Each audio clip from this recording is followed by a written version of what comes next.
What's up, guys? Let's see. You're ready. Where you at? In the toolbox? I know, I'm a little late. Sorry, guys. I had to do a little cleaning so you guys, freaking could see what I'm doing. Let's move this a smidge more that way. There we go. Alright.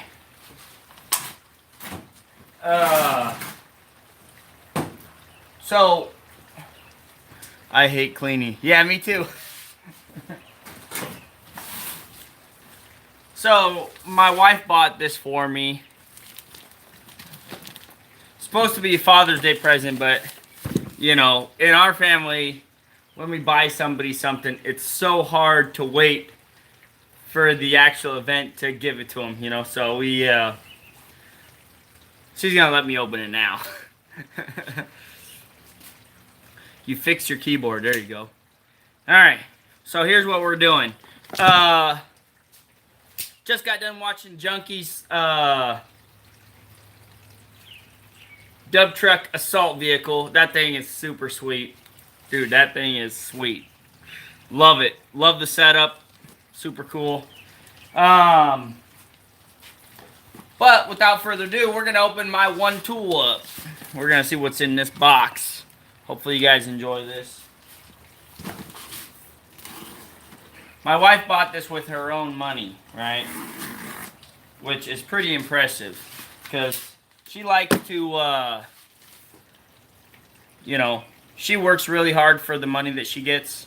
And when she takes the time to, or puts the thought into buying me something, I really appreciate it because, I understand she doesn't make the type of money that a lot of people make, so her money is harder to come by, and I really appreciate her thoughtfulness, She saved up for this welder and bought it for me, and, there's so many other things that she's saved up her own money and bought me because she knew it was going to make my life easier, so.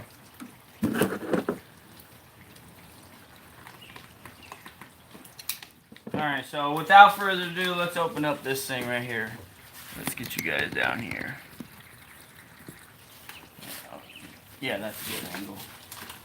Alright, let's see what's in here. Oh boy. Oh boy. Oh, check this out, guys. This is, I'm sure a lot of you guys know what this is. Blake's been telling me to get one of these for a long time. So has J-Bo. So, let's see what's in this thing. Hopefully, let's see. Let's open this up. You guys know I'm not a fancy tool guy. I don't have a lot of fancy tools. I mean, I'm getting there, but I don't have, half the stuff that, other owner-operators have. Check that out. That's a nice bag. Milwaukee M12 fuel. Hopefully this is the right one, right? Alright, let's open this up. Ooh, I like that handle. It's a nice... Okay. Check this out. Looks like it came with a battery, came with a charger. Oh, that was kind of tacky.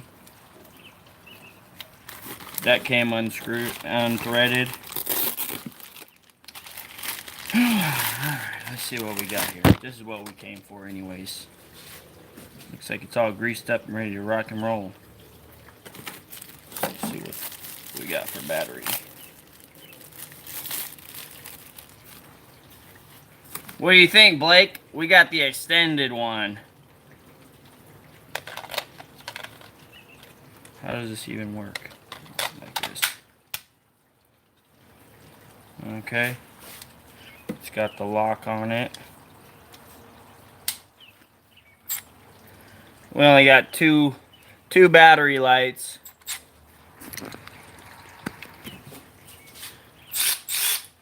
Man, this thing's gonna be sweet.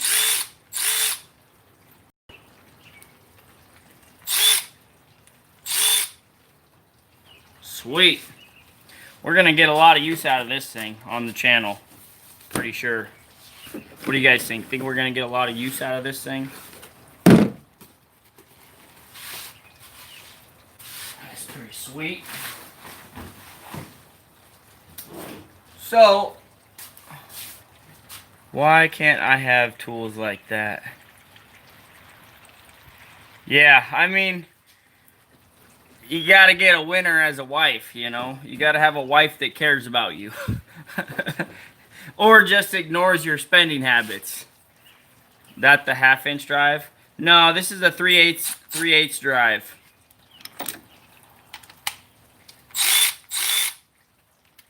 Three-eighths drive. It's got a light on there. It's got a lock right here. Oh, you're not married? Yeah, well, then you should be able to spend all your money on stuff like this. It feels pretty, you know, like if you hit somebody in the head with this, that would really hurt. It feels heavy duty, so we're definitely going to get some use out of that. Here's something that I made the other day.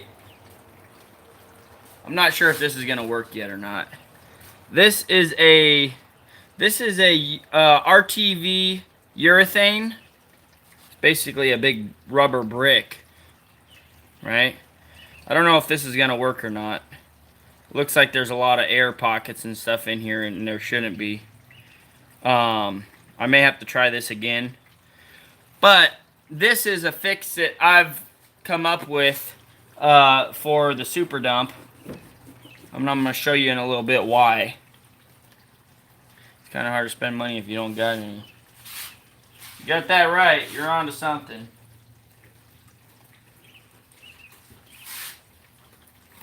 I made it in this. This is oil.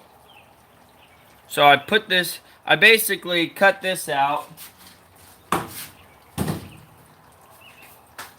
And I mixed the chemicals in there and stirred it up. I think I stirred it too much because there's quite a bit of air pockets in here. You can see there's a few air pockets and air bubbles. But it also might have been because I didn't clean the oil out of it very good. I thought if I left the oil in there, then it would pop out easy, which it did, but the plastic also didn't allow it to cure 100% the way I imagined it to. This is the same stuff I used for when I made my drop axle bushings. Yeah, trying to MacGyver it, Bill. Because the issue that I had with the super dump is when the arm comes back up, it sits on these rubber pads. Well, you can see how thin the rubber pad actually was. You know, just that thick, right? This is metal right here. That part is metal, right? And then what was happening is the bolt was sticking out past the rubber, and so the cylinder was just resting right on that bolt, rubbing a hole into the cylinder. Yeah, the wife's looking out, man. We're gonna get some use out of this thing.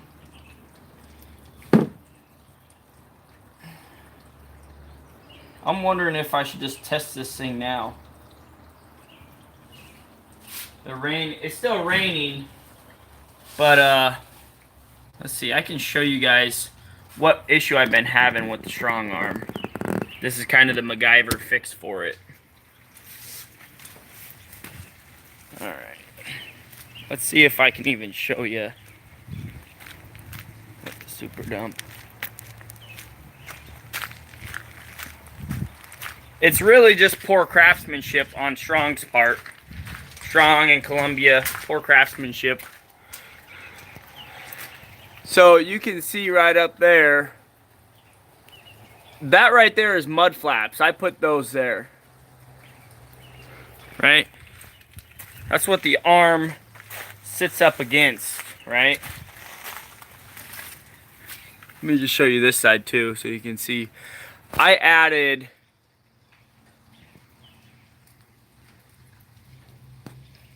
mud flaps to the pad because it was wearing directly into the cylinder from the factory that way. Like, I don't know. People weren't thinking.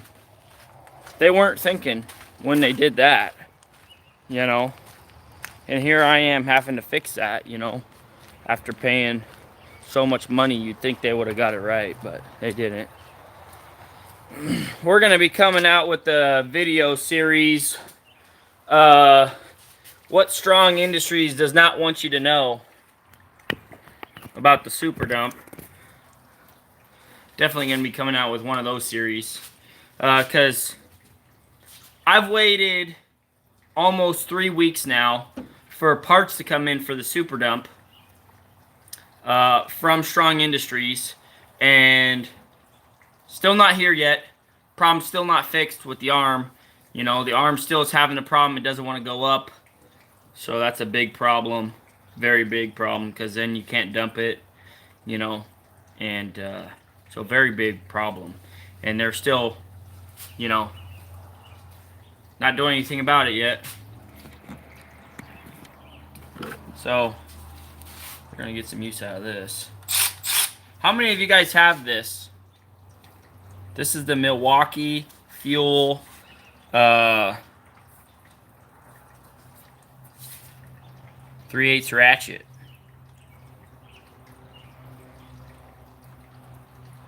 It's looking pretty sweet. You got it, Richard? What do you think about it? That is so cool. I like how you can just go super slow, or you can speed it up. Variable trigger. Every time you hit the trigger, you can see what the battery life is.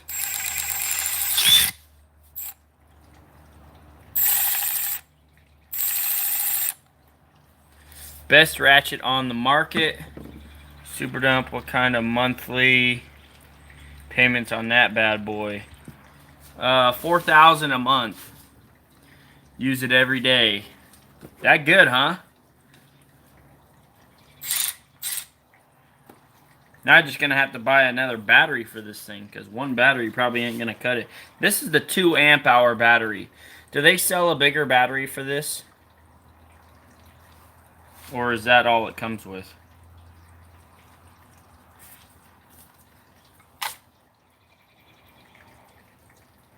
Two amp hours.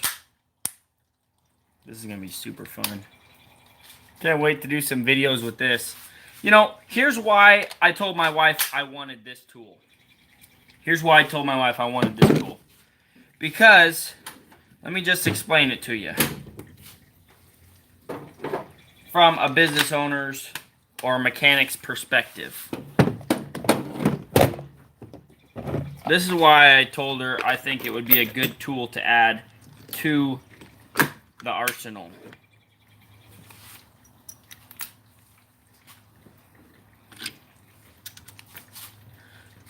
This is my DeWalt, right? This thing hits super hard. I love this tool, but it's got a downside. Pull out the old handy dandy tape measure. Let's see this. How long is that? 9 inches. 9 1/4 inches. 9 1/4 inches.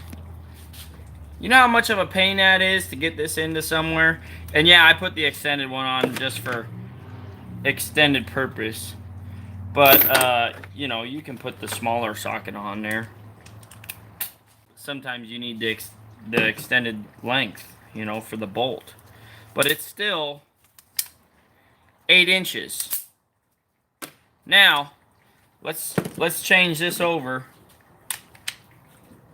How many inches do you think that is? We're looking at 2 inches, right on the money. 2 inches. So, very, very handy. Deer screaming noises. You got a good wife there, buddy. Yeah, I know. I love her. she freaking rocks.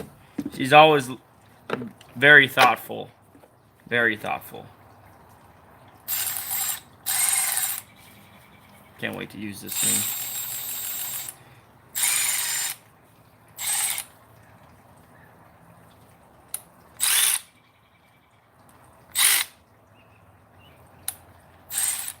You know what they should have done? They should have put like a righty-tighty, lefty-loosey emblem on there. That wouldn't have been too hard. Every ratchet I have is broke. Yeah, you know, Brian, should I look happy? You look pretty happy, bud. I also have the snap-on brute. How does it compare to that one?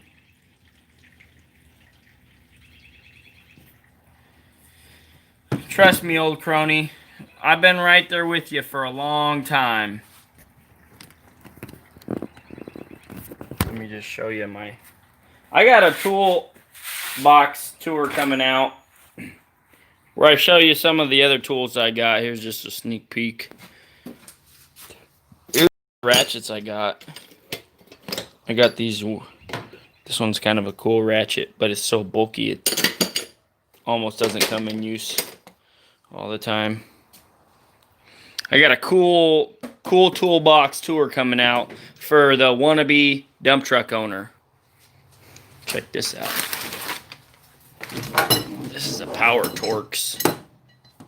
Broken head on it.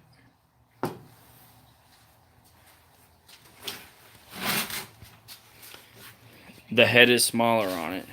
Okay. Well, I mean, the head is pretty small on this, so I think it should be alright. I do have a really, really small head ratchet. I bought this probably a few months ago because of the fact that I needed it. Look how small that is. This is a Power Torx. Let's just compare it to a normal size ratchet head. Way smaller. You know, sweet. I love this tool. It feels so good in the hand too. The way it's just, the way this is formed right down here, it's just like, it feels really good. I don't know if you guys are Power Torx fans or not, but you know, O'Reilly's is literally right down the street from me, so I get a lot of my tools from those guys. Maybe one day they'll sponsor me, O'Reilly's.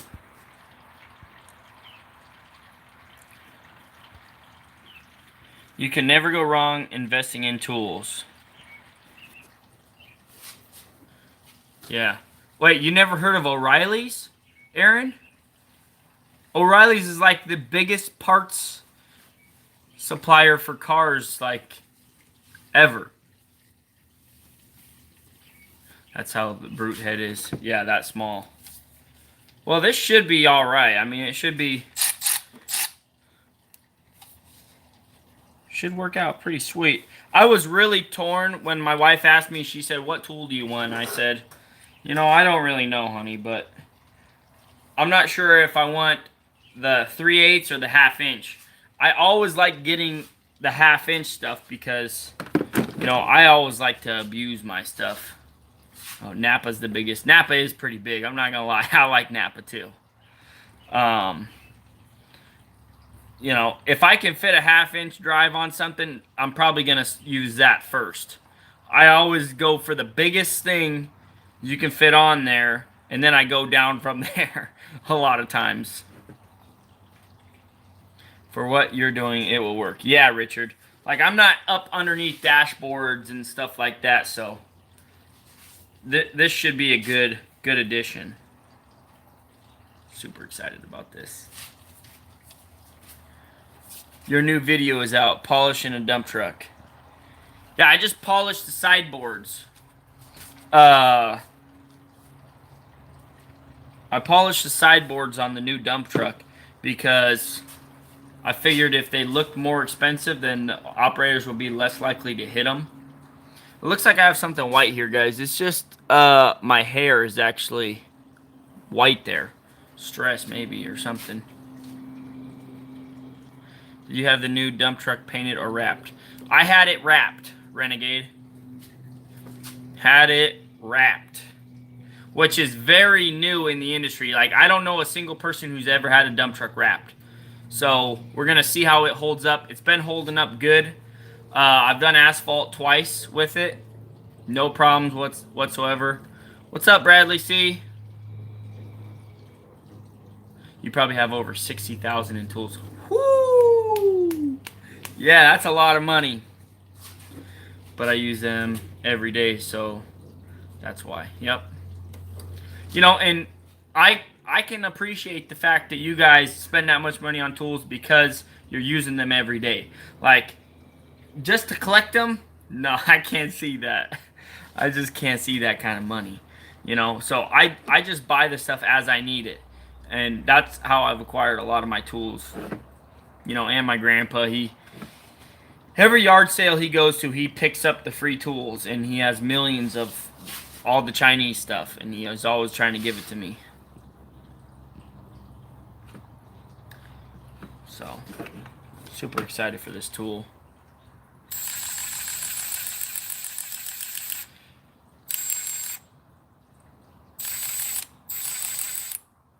It is just so interesting. Have you ever had anything get stuck in there and jam it from not working? Like, because I can see light through there. Well, that seems like something that could potentially happen. You want to know my box costs more than Justin's. It's bigger too. Dang, Richard. You have 60,000 in broken tools.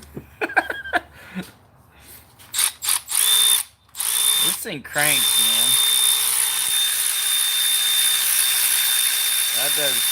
That thing goes pretty quick. It doesn't have the RPMs that one of these have, though.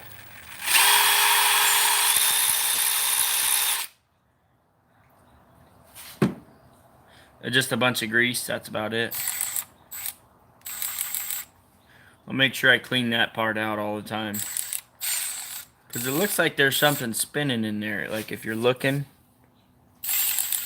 you can see something spinning right there. This looks freaking sweet. I can't wait to use this thing.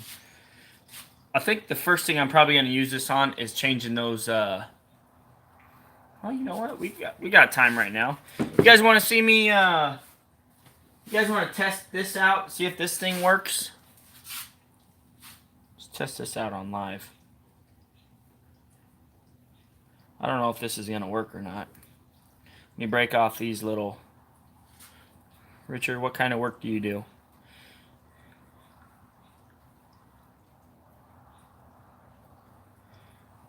See, I like Justin and all. I don't like to flaunt my tools and, you know.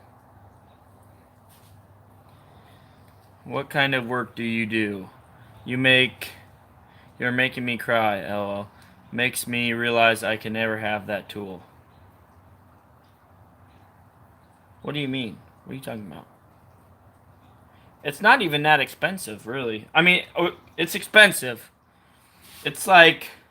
I don't know what my wife paid, but it's a few $100s. I'll tell you what, it's going to make that in time saved, probably. You know. Okay. If this works, I'm going to make the other side the same. I'm going to make it a little different. I'm going to try and keep the air pockets out of it more. Let's try and put this on with the tool. So let's do this first.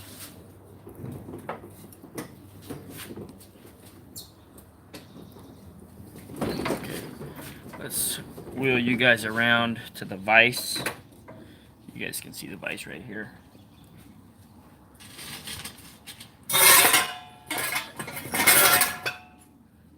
First thing we're going to do is we're going to drill some hole. Well, we're not going to be able to put it on because I don't have any bolts long enough. Dang it. Well, okay, here's what we'll do. I got an idea. Okay, let's put this in here. Can you guys see what I'm doing? Oh, I'm tightening that. Let's loosen this. Let's put this bad boy in the vise. Squeeze her down. Okay, let's get us. Let's get the DeWalt drill out.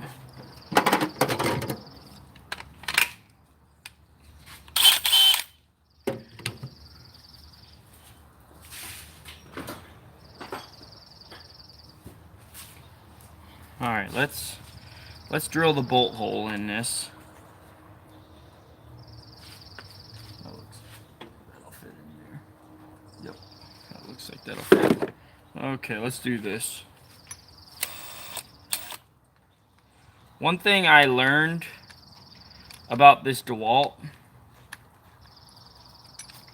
I'm almost over here spinning it the wrong way. The best way to tighten this thing down is to lock this and then use your hand and tighten it like that. Because if you try and tighten it, you know, with your hand while it's moving, it will just sand your hand, the skin right off of your hand. So tighten it while it's not moving. Okay, so let's do this.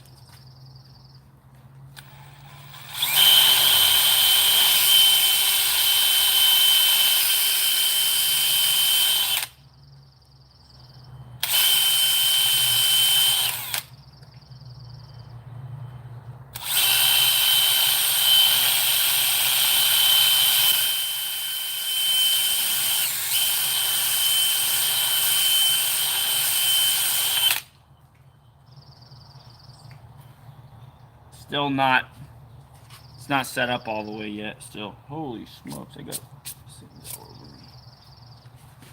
Well, I'm not going to be able to send this shirt out to you guys now.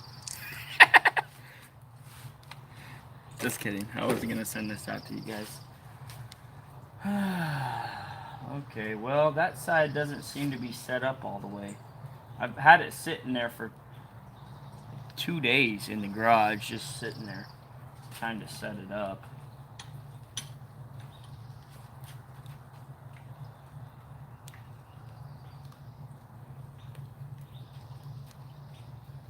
Let's just try this out. I think the problem was when I stirred it up and, you know, because you can see a lot of imperfections in there with the way it settled and stuff. We're going to give it a shot though anyways. And then I'll try it again, probably, but I'm not going to stir it up as much. All right, let's tighten this down on here.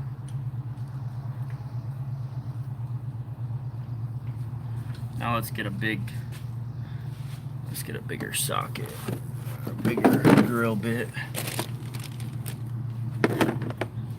My tools are getting rained on.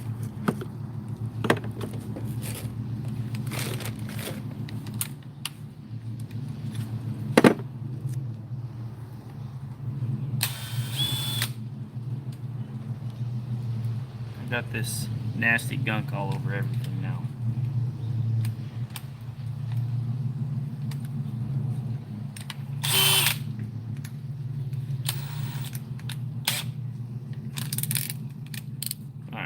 Drill these out a little bit bigger, that way the bolt can go all the way to the metal.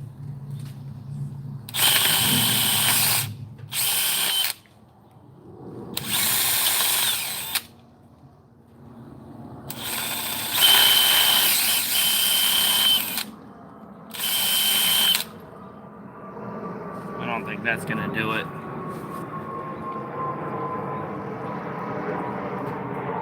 Nope. You know, I think I'm gonna list this as a failed experiment.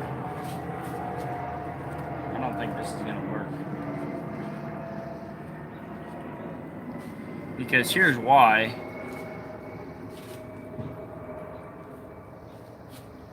I gotta have the bolt all the way in there, up against the metal, with like a washer on it or something.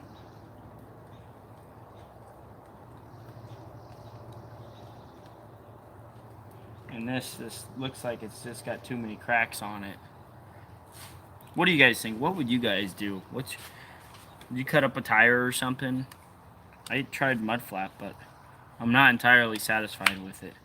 Of course, it is kind of old. The mud flap is kind of old, so maybe that's why it's not lasting as long as it should.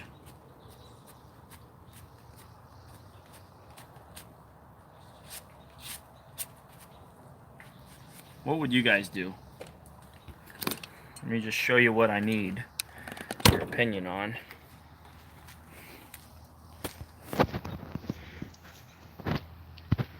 You're making me cry. Oh, I already read that. I work for Ag Pro John Deere. It's the biggest privately owned John Deere dealership in the USA. Funny guy. What the heck are you doing? I was looking at those ratchets. Well, time to go in debt and get a fancy ratchet for one. He improvising some new rubber snubs for the super dump where the arm smacks the box. Yep. You have to redesign their design. What? Make Strong do it. Yeah, I really should be. They should be doing it. Because what they got is junk. That's what I'm trying to replace. Right there. That's mine right there. That's a few pieces of mud flap, right, that it's squeezing up against. And what's happening is when it smacks up against there and it's riding up there because you're empty, the bolt that holds it in place was wearing into this cylinder. It's just such a junky design. Like, who even thought of that? Yeah, it's very frustrating because it's like, man, I gotta work the truck, but at the same time, it's, you know, it's gonna hurt itself if I don't get this figured out, you know.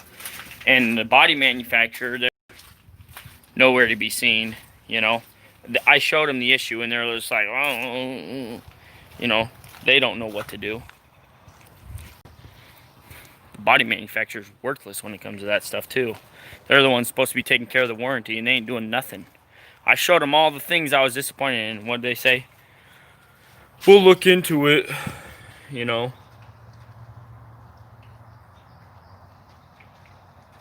Yeah, you would think that there's supposed to be something on there, Sydney.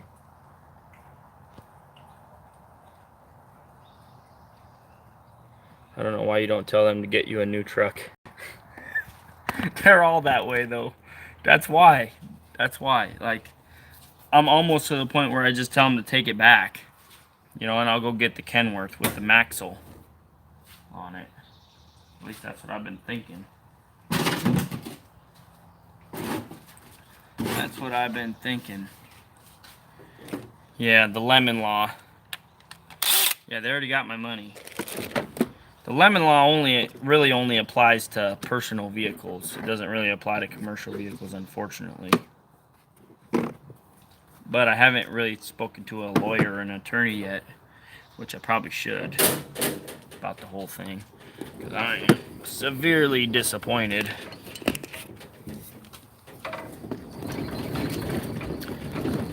Just roll you guys back in here. Wait a second, I'm still rolling you guys back in here.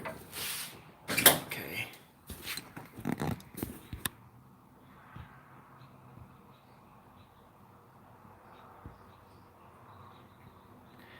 Question: could the Strong be replaced with the Maxell?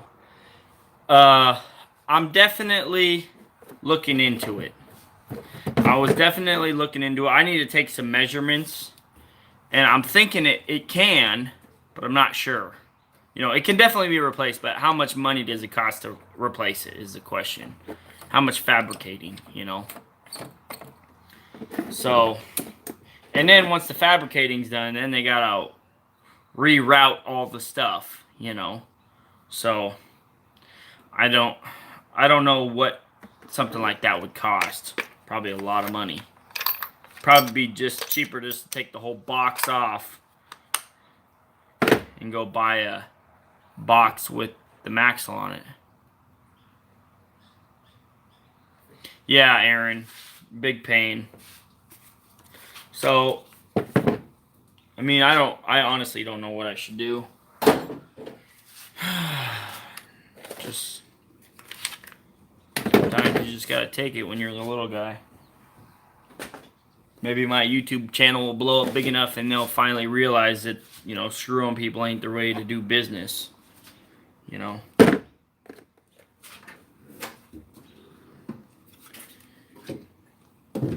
I am going to do that video, though. What you need to know about, or don't buy a strong unless you watch this, or watch this before you buy a strong arm.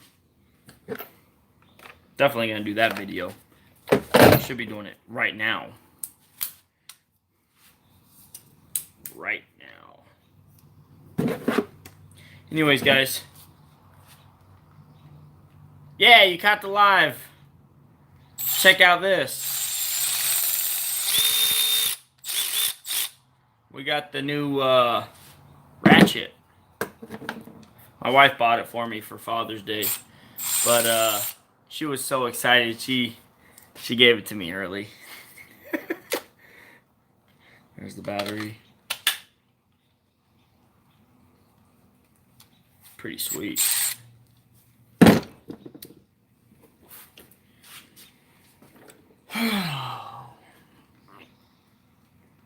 Watch your knuckles. Yeah, I heard that it does the jerking thing when it comes up to torque or whatever and then shuts off.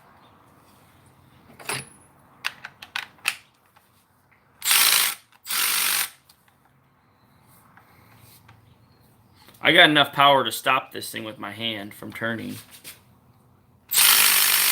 Almost. Of course, the battery is kind of low.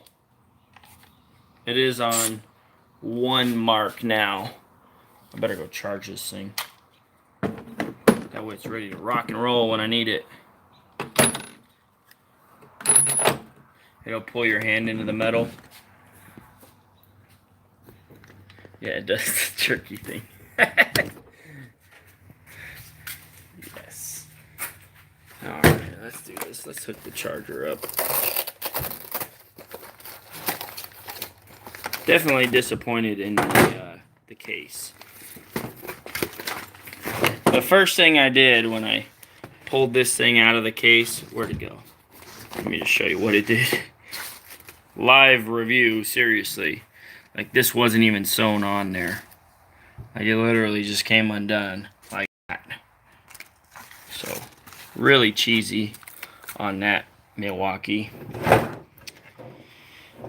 Who's doing your quality control? Seems like everything I buy misses quality control these days.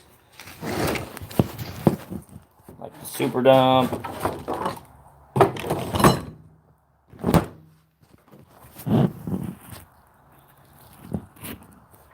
What the heck's wrong with your wife? She should have brought you to Harbor Freight. I almost had her buy the Harbor Freight one. The Earthquake. I was this close because just the price difference is nuts. You didn't get a case with yours? Well, you ain't missing nothing. You seen mine already ripped. When I went to pull the Velcro off, it just ripped right off. Yeah, Sydney, they don't keep the ground contact like the Strong does, but guess what? At least they go down and go up. You know? And they do really good ground contact. You know? I've never seen a guy, and I've never even heard of a guy getting pulled over and written a ticket for that. Like Strong's smear video. They think that they did a good smear video. Wait till they see my video. I got plenty of footage. And it's going to be on YouTube. Guaranteed. There's no, You know, not unless they gave me a settlement of $1 million or something, you know, some crazy number. It's going on YouTube. My experience, guaranteed. Hey, I was watching when you walked us out the strong arm to show your fix. Can you mount the camera to show what it's doing as it hits the stop?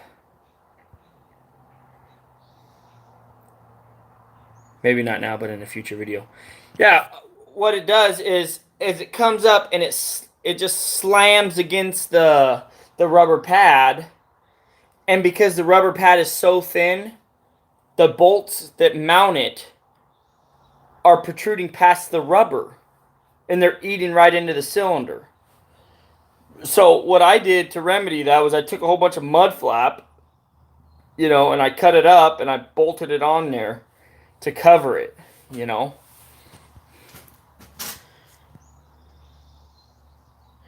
Did you know someone was on JST's channel talking smack about you? Yeah, I don't really care. The haters can jump in the creek. Can you use carriage bolts? What do you mean by that? Like, let me just kind of explain it to you what they had.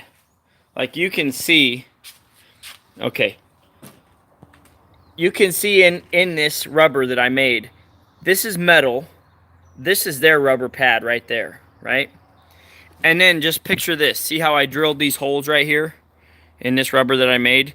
There was a hole about this big, right, in their rubber pad, so the bolt could just go right through and just sit kind of countersunk. But the problem is look how thick the rubber is. And then if you add a washer to this and a lock washer to that, see where it sits? So it was just, the cylinders were just sitting right on the bolts. Every time they would come back, it would just smack right against those bolts and just sit there and rub against them as you're driving down the road with the strong arm up. You know, and it's supposedly got 1,800 pounds of PSI, keeping it the way it's supposed to be. I'll just show you guys. Let me go get the, let me just show you. I'll just go get the key. I'll just show you right now. I'm not doing nothing.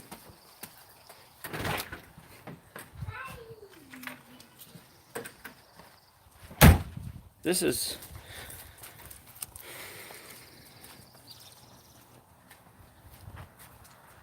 You need a hex head to tighten a bolt. It doesn't matter how tight it is, it's still sticking out past where it's supposed to. You'll see exactly what I'm talking about. Start this bad boy up. Love the truck so far, except for the strong arm. Everything about the strong arm is causing me nothing but problems.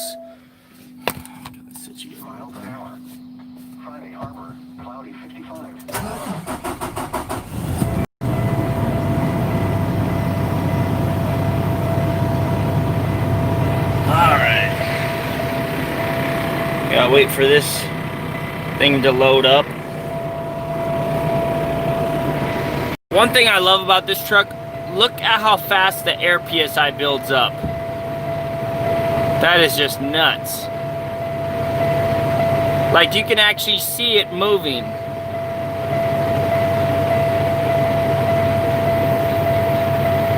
Once the primary air is, then the secondary air starts filling. Crazy how fast it builds. I'm gonna have to pull forward a smidge.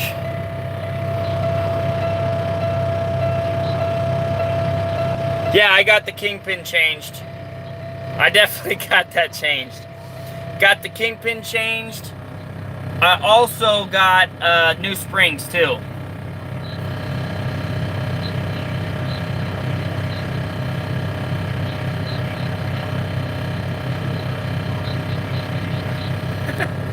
Yeah, it needed to be changed when I bought it, Lightning. I needed to change that thing when I bought it, but I just been milking it, you know.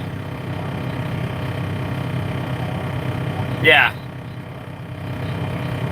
Okay, so let's do this. We got enough PSI to move forward a few feet. That way I don't have to worry about hitting my pickup. That's probably good enough. Okay, let's do this. Alright, let's lower the strong arm.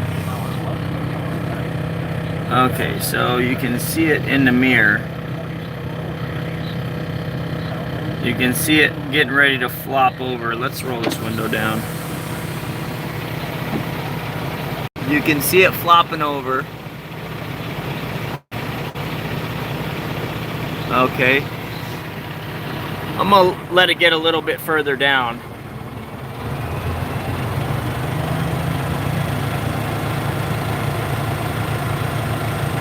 Okay, let's stop it right there. Okay, we just stopped it. Okay, now let's hop out and I'll show you what exactly I'm talking about with the design of this. And go get the ladder, that way I can show you guys really good.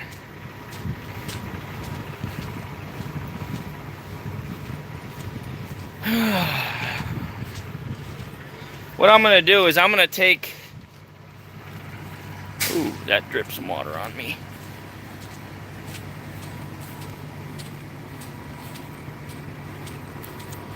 Another thing wrong with this whole system is they didn't even put shims in it, which they should have had shims put.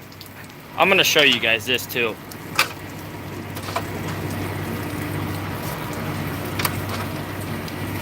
It's just the worst craftsmanship I've ever seen out of anything.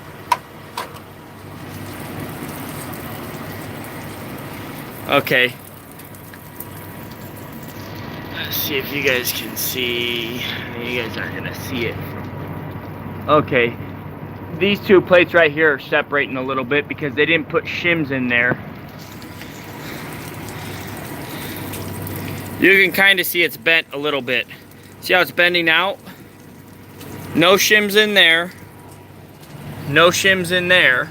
This is the hose that got destroyed. They still haven't replaced it yet. I put that over it to protect it.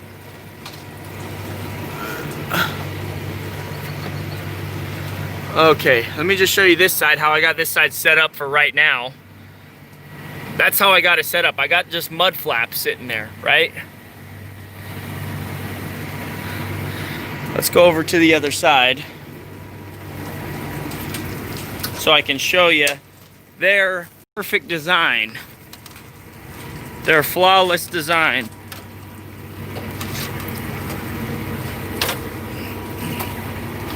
Okay, check this out while I'm over here. That bolt sheared off. That one sheared off. That one is also sheared off right there. See it? It's supposed to be a bolt right there. Hold that plate on. That's still broken right there. You can see it poking out. They haven't done nothing to fix that. Right? They should have put shims in here. Keep it from moving from side to side so much. Okay. So this is what I've done to fix kind of the problem. I've added this mud flap. See that? That's their design right there. Just remove these mud flaps. That was their design. And then also, was two washers underneath this. So you can imagine how far that bolt was sticking out. Right? See how it sticks out? So I added those, right? You can see where it's smacking up against it. You know? Let's see. On the cylinder itself, see where the bolt was hitting?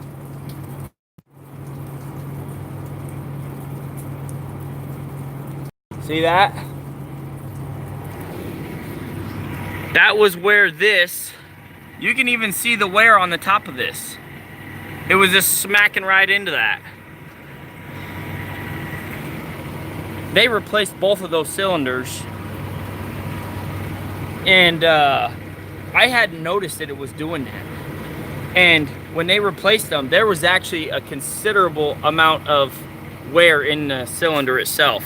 So I immediately, you know, when I got back, I put those extra pads on there because I'm like, these guys, yeah, it is old crony. It's just garbage. Garbage design. Garbage. Let's put this thing down all the rest of the way.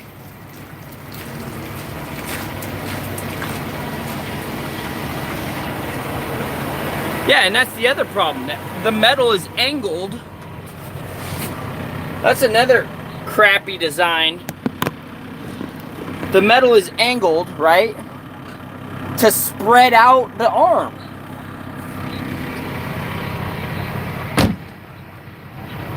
Okay. Yeah, exactly. It moves out the cylinders. Like, why did you design it like that?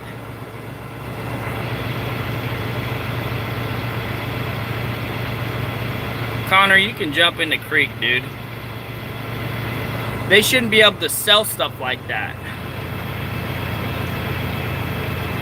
I mean, that's dangerous. No. No, it'd be too far away and it would cost me too much in fuel.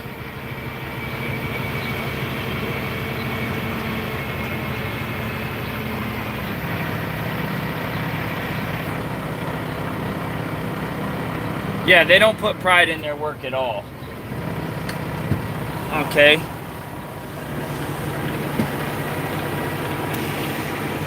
Exactly.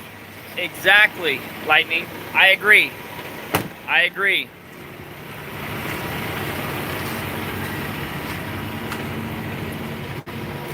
So you can see where it's pinching that hose right in between there, right? Let's see. More quality control issues. Yeah, check this one out right here. Look at this. You see how that's bent? Smashing right into that. Right there, you can see where it's smashed into the metal. Peeled it up. That's the type of quality control they got. Look at this. Like, that's supposed to do me any good, you know?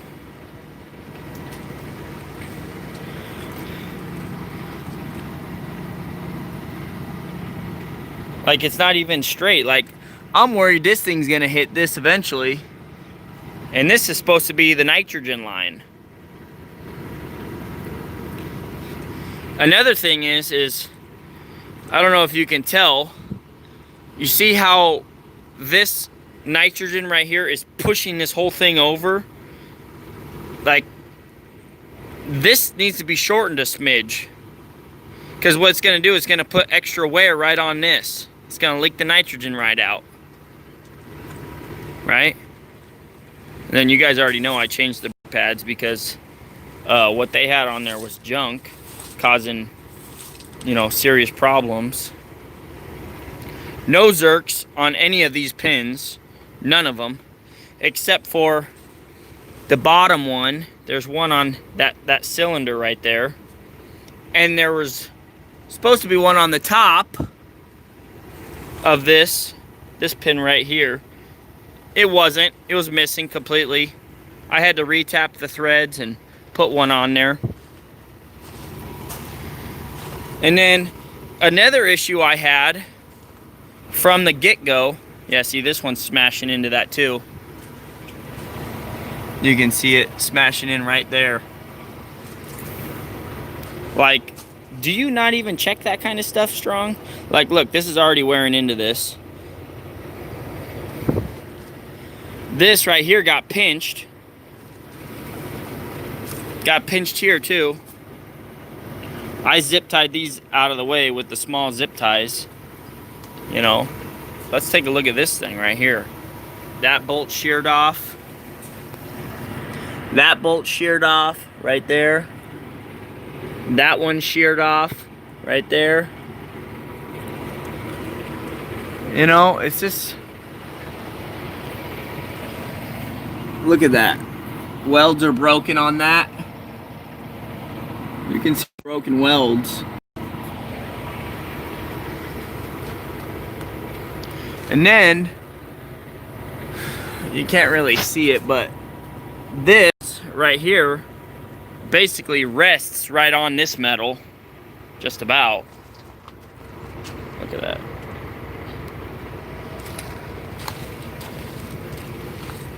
You know, it's just, I don't know, I can't say enough bad things about this.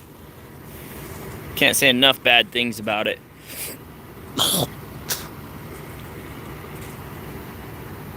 It's like they weren't even thinking when they built this thing, you know?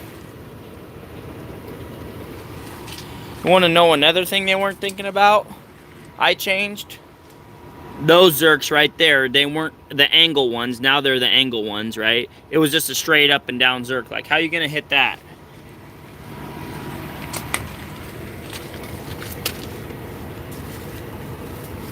You want to know another one? How you gonna hit that zerk? Right there, like, come on, man. How you gonna hit that? Let me show you the pin, the zerk that I replaced. I replaced that one. It didn't even have a zerk in there. The threads were not even cut good. They were gummed up, so I had to cut it.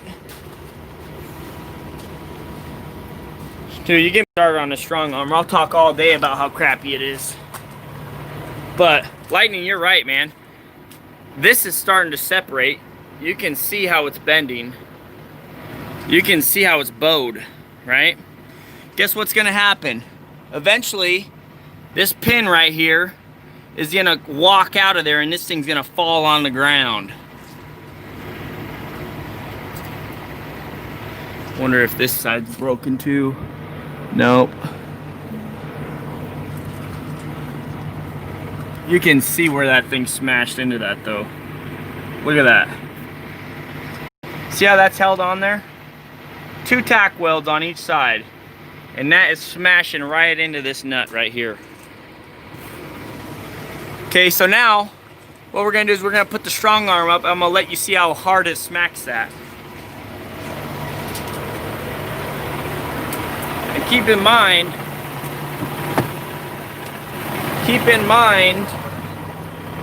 how thin the rubber was.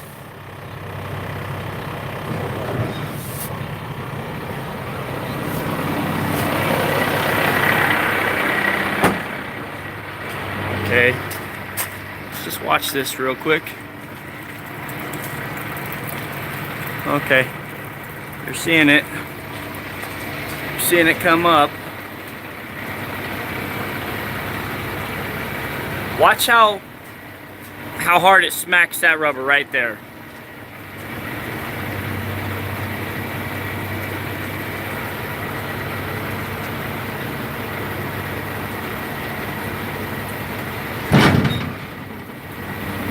That's how hard it smacks that thing.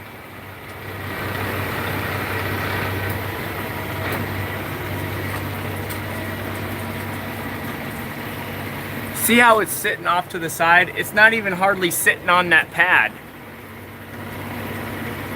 Not even sitting on the pad. What's gonna eventually happen is it's gonna slide off that pad and it's gonna cut the pad, and then that big piece of metal is gonna cut right into that cylinder. It's complete garbage. Garbage, Strong. Garbage. Garbage.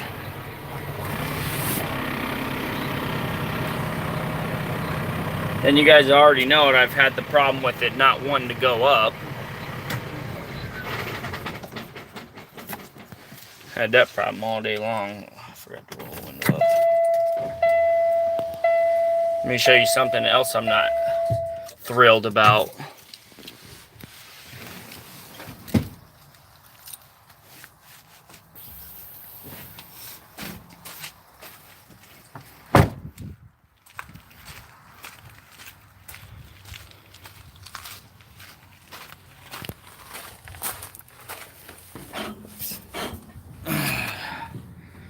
Okay, let me show you this. right here. We stopped putting the bolts in there because we have to take this lid off so many times. In order to get the arm to go up, this is literally what we have to do. After all the wires are out, unscrew this. Literally, while it's trying to raise the arm, we have to lift this all the way off and then set it back down on it. Look at all these rocks in here too. They don't even care. This is just such a crappy design. And then basically drop it down like that, you know, just slam it down for it to actually work. It's just such a crappy design. They should have put this on a hinge with how many times you got to be in here screwing around with stuff. This lid on.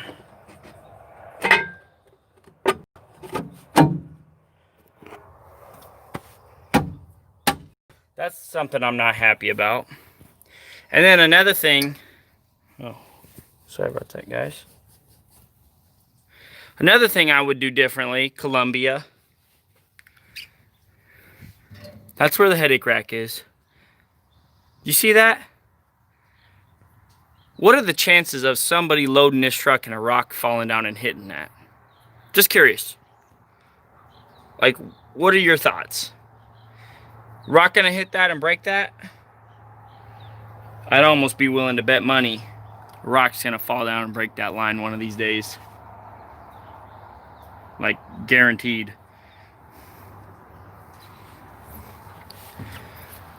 And then pull tarp.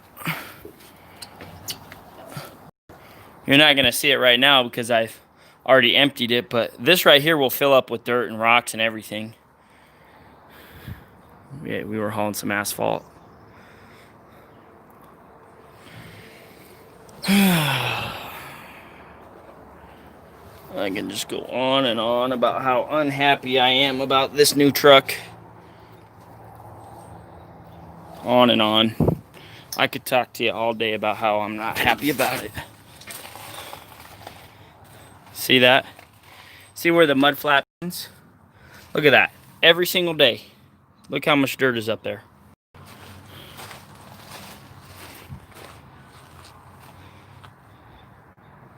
I don't know. Should have bought a used one, yeah. That's tube on top of cylinder is to catch any oil that bypasses the seal in a dump cylinder.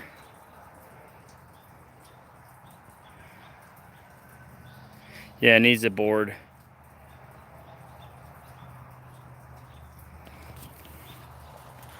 Well, it's weird, Lightning, because it'll work unlimited times, and then all of a sudden, as soon as I put it out on a job site, the third load or second load or the fifth load, or then it just starts acting up out of nowhere. And then you got to get up there and you got to pull the thing and drop it, and you look like an idiot because you're fooling around with your dump truck when you should just be rocking and rolling like everybody else, you know. And another thing, like, why is that exposed to all the elements? Like, you got your drop axle tire throwing everything up right at that thing. This thing come rubbing from the factory on the mud flaps. That was overlooked. The other side's even worse.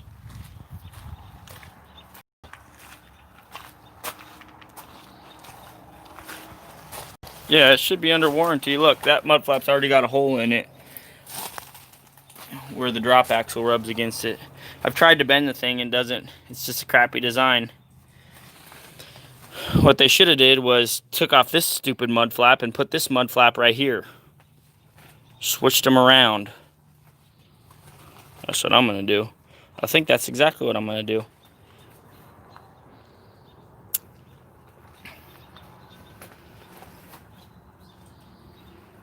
I don't know. I could go on for days.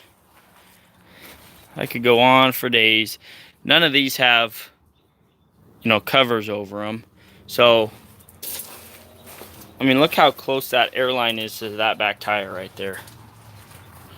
I don't know. For some reason, I just feel like that's dangerous. Like it's gonna get caught or something from the tire. I don't know. What do you guys think? It could just be over exaggerating.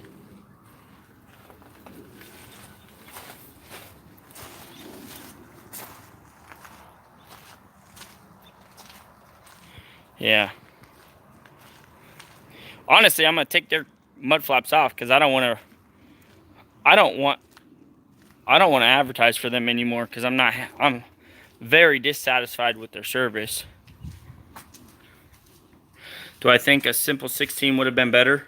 No, I don't think a simple 16 would have been better. I think what would have been better is me buying the Kenworth with the Maxwell on it. How much did you pay? $90,000 for that bed is what the price tag was on the bed. $90,000. What do you think about that? Yeah, I definitely want to do that, Jessica. Custom mud flaps with my name on it. That'd be cool. Not over exaggeration with the investment you spent on the truck. Amen.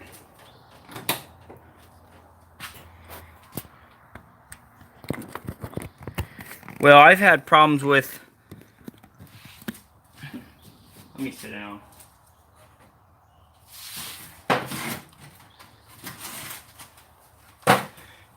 Very expensive to do custom mud flaps. I'm just not happy with the body. Because they're the ones that engineered how the strong arm goes to the body, right? So, crappy engineering on their part. You know, the cylinder has no cover on it, which I'm disappointed in that too. I'm seeing that's going to be an issue in the future. Yeah, it's going to get worse. Everything's going to keep getting worse. I should have bought that Kenworth with the Maxwell, Ryan. That's literally what I should have did. No, Jay, dude, I called her. She is the B word, in my opinion. She is a complete B word. And that's as nicely as I can put it. You know, when I've talked to her, she's always condescending. She's always saying it's my fault. She's saying I'm not trained properly. She's, you know, she's got other customers. No. She can go pound sand. If I could get her fired, I would. And I ain't one to do that. Yeah, she is, crony. She is a B. You know it. Yeah. There is another dealer. She wouldn't even give me she wouldn't even give me floor mats or a fire extinguisher for the truck. I contact another salesman and he gave me that stuff. And her excuse was like, "Oh, the truck didn't come ordered with it, so you're out of luck." I normally order my trucks with those, but your truck wasn't ordered with that, so there's nothing I can do for you. Yeah, Jay.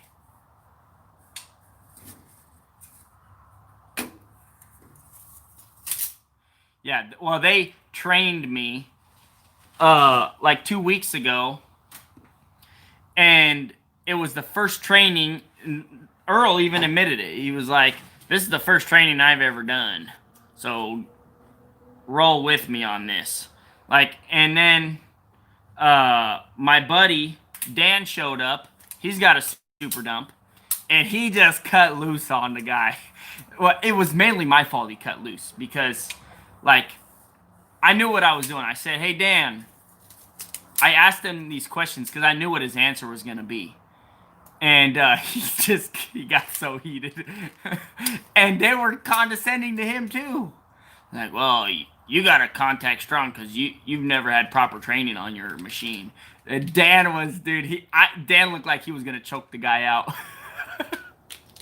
Dan looked like he was going to choke him out.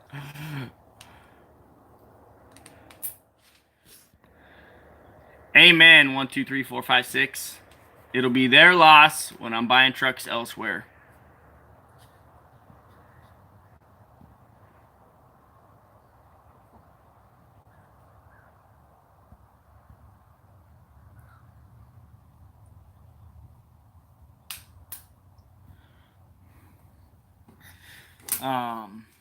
Yeah, it didn't even come with a gate lock. I had to buy that separately. That was one of the other things I was kind of irritated about. I'm like, okay, they put the hardware on here, but then they didn't give me the gate lock. Like, seriously? You know? So, all that stuff comes from Peterbilt. Yeah, well, Peterbilt failed big time. You know? Maybe it's just that dealer. I don't know. I'm thinking that's what it is. It's probably just that dealer. Oh, they were smoking something. Yeah, El 40. I'm going to try that.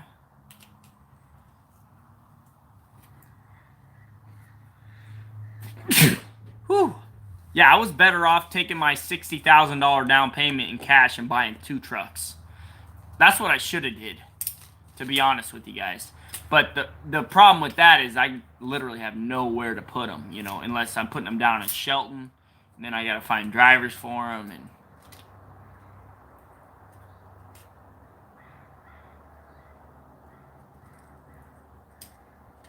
truck was built on Friday or a Monday. Call Dewey, Cheatham, and Howie. Who's that? And I don't have their number. I don't even know who that is.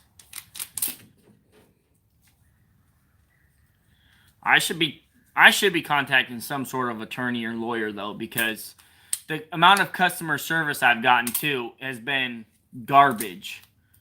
Like, I called up Earl today. He still hasn't called me back. And this was at like 8 in the morning. Oh, it's a lawyer. I called up Earl and I was like, "Hey man, just calling because I haven't heard anything from you in 2 weeks when you told me that they were gonna overnight the parts to fix the strong arm, and I still haven't heard anything back from you. You know, give me a call. Talk to me. Let me know what the situation is. Like, yeah, we told Strong to send it. They said they sent it. They haven't sent it yet. Let me know what the heck is going on so I can complain about something. You know, instead of complaining about both or all, you know. I want to put the blame where it goes, you know. But now I just have to complain about everybody because nobody's holding up their end, you know. When you spend that much money on a truck, you should not have the problems or the issues that I've had. And if you do have problems, they should be bending over backwards to fix them, you know?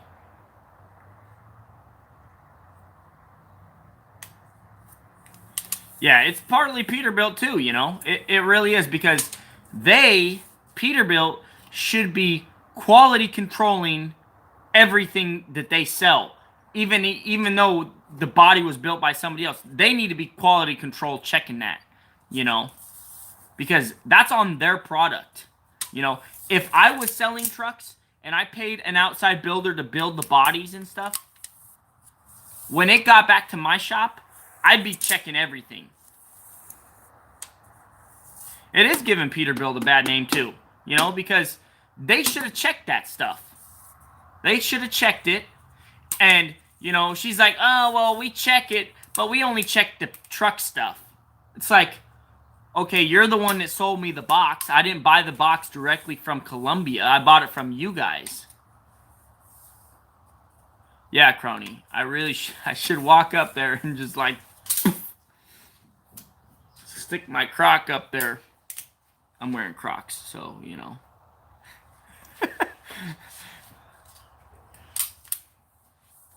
Yeah, I need to do a video. I've just been putting it off because I've been hoping and hoping and hoping that somebody would see my point of view and somebody would take responsibility for this junk that I'm going through and fix it, you know? But I'm just a little guy, so they don't care about me, you know? If I owned, 500 trucks, then it would be something else. They'd be giving me 2 new trucks just to make up for it, But I'm not there yet,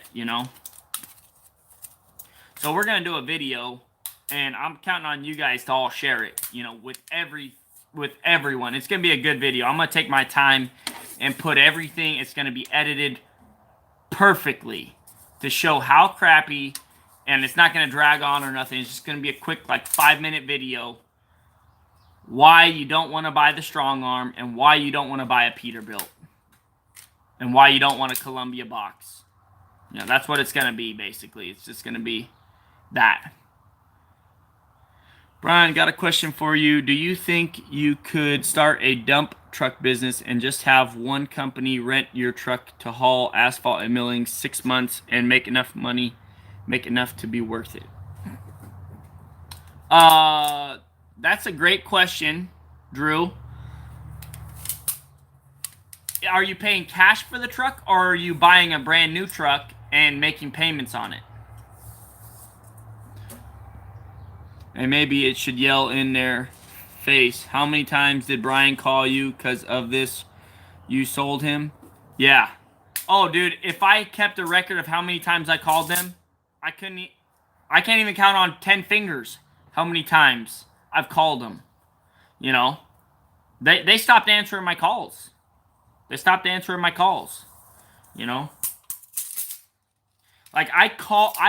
time I had to call the office and ask for Earl because he was ignoring my calls. Am I working tomorrow? Tomorrow, Saturday? No, not working tomorrow. Which it really irritates the piss out of me. Number one, Jessica, because here's why. So they were supposed to have the parts to fix the super dump 2 weeks ago. Right? And they said they were going to call me when the parts came in, and then I could drop it off whenever I had a free day. Well, guess what? I'm sitting here with multiple free days and no parts here to fix it. So I just got to wait until work kicks off so busy that I have no time to fix the thing.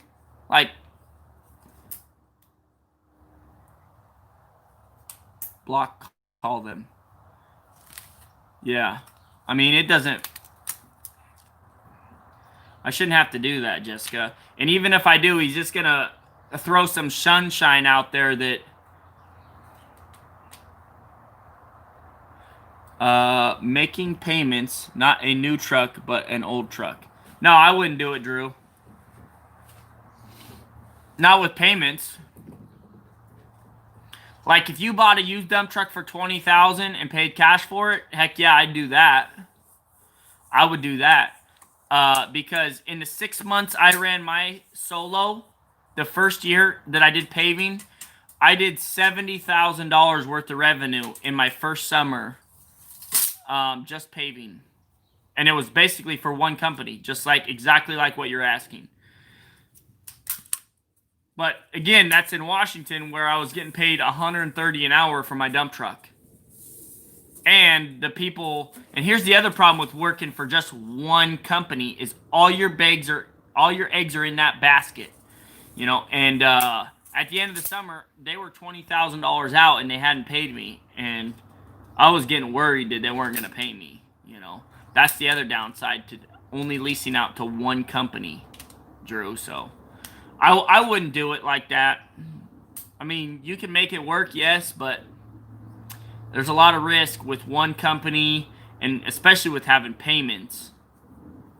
You just got to jump into it, brother.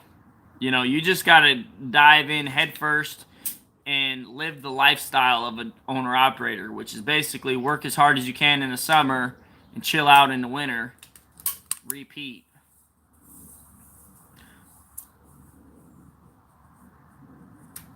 My Dodge with the rotted body and a frame is better than that super junk. Yeah, I'm so disappointed with it, guys. I really am. I've had so many problems with it. Yeah, I've made some money with it, but think of all the pain and heartache I've had to go through with this super dump. I feel like almost all my videos are me ranting about my super dump now. Which it should be ranting about how much I love it and how much money it's making me. Now I'm worried, like, the next day I send it out, if my driver's going to be able to get the arm to go up, or if it's going to break down on the job and leave me looking like an idiot. You know?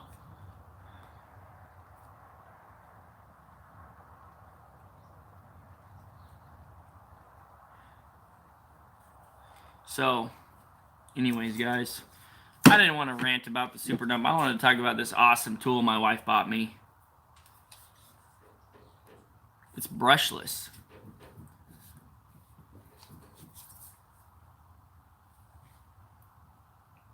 That's how big it is. Basically, like the distance of my forearm.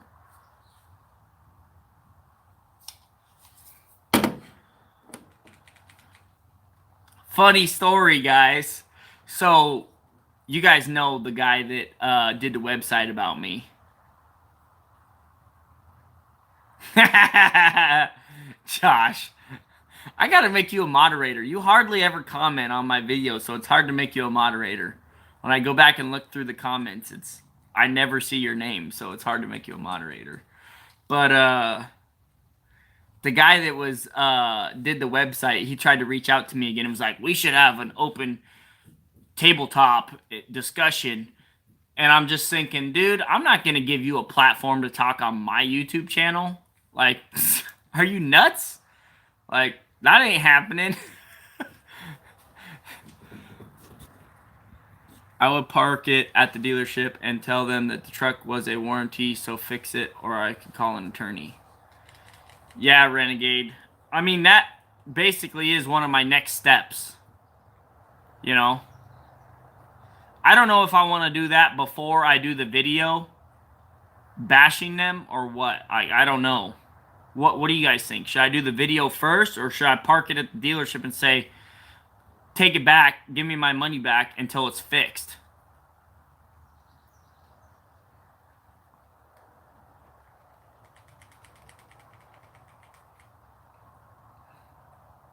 What do you guys think? You'd give them every chance to make it right. Dude, I feel like I've already done that, man. I literally feel like I've already done that.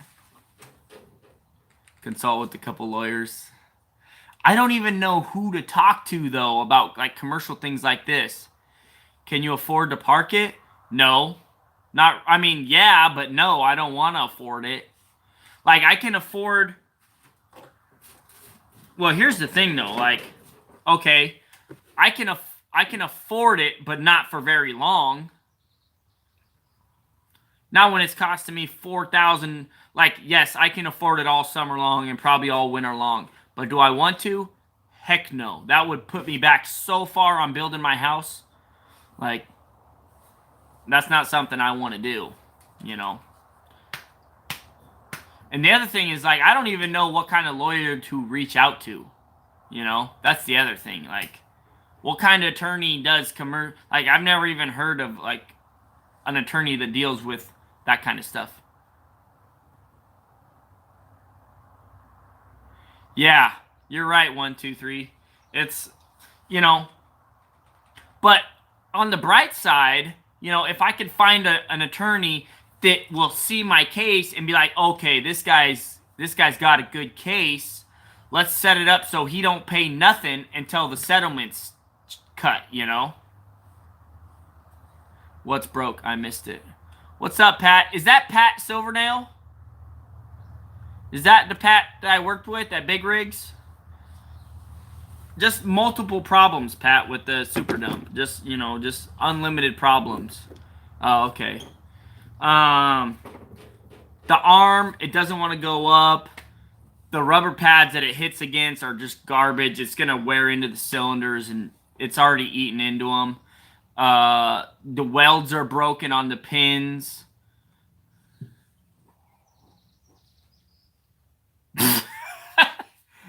I would keep some sort of protection with you at all times.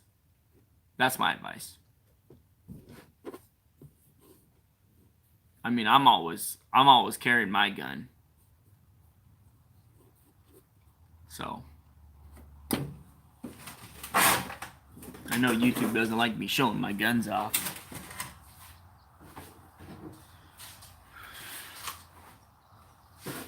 Glock 42. Safety check. This is the gun I always carry. It's a sweet gun. I bought 2 of them at the same time. One for my wife and one for me. So if I ever needed to give her a gun, I would just be able to give her mine and she'd already know how to use it. You have a pig sticker? What is that?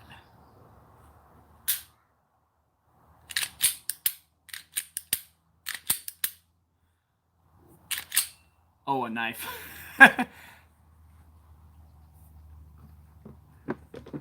Yeah, I also modified this magazine. It'll hold 7 rounds. Holds 6 right now, but I modified it to hold 7. Can't do a video on that because YouTube will ban you. You know, so stupid.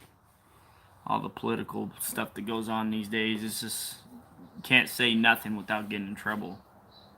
You know? Hey, son.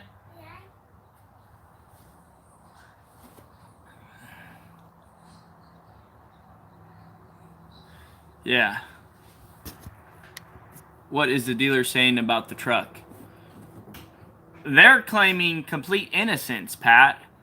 Like, they're telling me, last time I talked to the dealership was like, oh,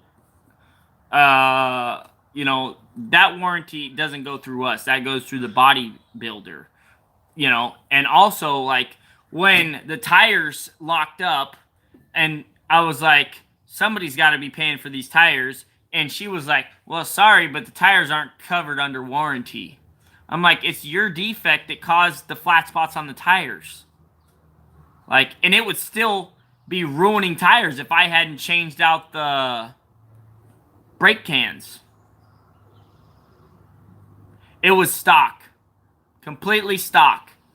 I did not order it. Completely stock. Oh, if I had ordered this and it turned out like this, dude, I don't even know what I would do if that was the case. I don't even know what I would do.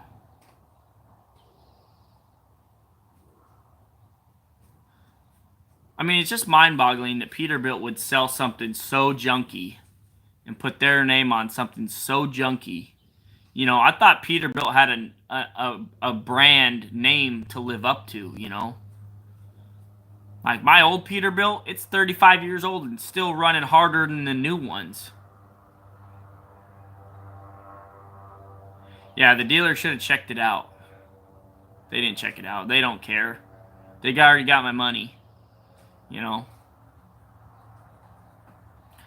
Alright, guys. I'm going to sign out. Just wanted to show you guys this cool tool my wife bought me for Father's Day. Early Father's Day present. Excited to show you guys it in a video. And give you guys an honest review on this thing. No, dude. You're all good, Lightning. Good questions. Yeah. Hey, Josh. Check this one out. Mine's bigger than yours. I got the extended one. When is the next live stream? I'm on your side for what it's worth. Thanks, Jerry. I don't know. I do them all the time nowadays. I'll probably do one. I don't know. I think what I'm going to do is I'm going to start working on that video about the strong arm. I think that's going to be out next week. I think I'm going to work really hard over the weekend, and I'm going to post that next week. Ford Ranger video lift coming soon. Yeah, our failed attempt. We're going to do another. I did video the failed attempt. So I don't know how we're going to do that, man. Like, I got to watch some videos on how other people do it. Can't you take a bolt off with the damn ratchet already? You got it. Let's do it. Let me pull this thing. Where's the battery?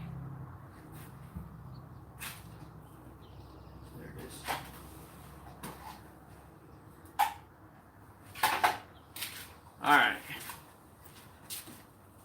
It says it's fully charged. Well, it was green lighted. Okay, it's showing full battery power now. Suspense is killing me. Okay, what should I take off? Let's just do one of these bolts real quick. Let's just do one of these. Can you see it? That's probably what, 1/2 inch? 9/16? 1/2 inch. Okay. Okay, we got it on loosening. Check that out. Alright, let's tighten that bad boy down. That was pretty easy. Alright, let's tighten this bad boy down and see how much of a hand jerker it is. Oh yeah, you can definitely feel it pulling you. I like it. That's pretty sweet. What do you guys think about these? Those right there. That's pretty sweet. This thing's sweet, man. Grandpa's gonna love this thing. That's just gonna help change those mud flaps. Lug nut test. Yeah, no, probably not lug nuts. Let's change those mud flaps right now. Let's do that. Why not? Probably 9/16 or 1/2 inch. And then let's see, we need, let's grab a ratchet or a wrench. 1/2 inch, 9/16. Let's do that. You got me going. Let's change those mud flaps. Why not? I mean, we might as well. You're right. We might as well just change them. Let's do something productive instead of complaining. I would contact the body manufacturer and see what they say before the video bashing them comes out. I remember JST had a problem with the arm and they fixed it. Yeah, Pat, I've contacted them multiple times. Like literally multiple times. And they still, you know, they don't even answer my phone calls anymore. Over the mud flaps with the Pete. All right, let's do this. Where do I even set you guys? All right, that's a good view right there. Hey, Daddy. Hey, buddy, you gonna help? Mhm. Okay. That bee is upside down. Watch out.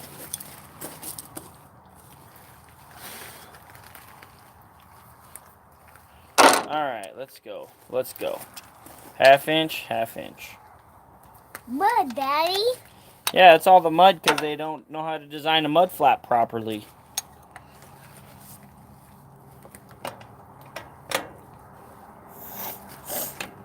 Do you have that? All right. Oh, that's tightening. Let's loosen this bad boy up.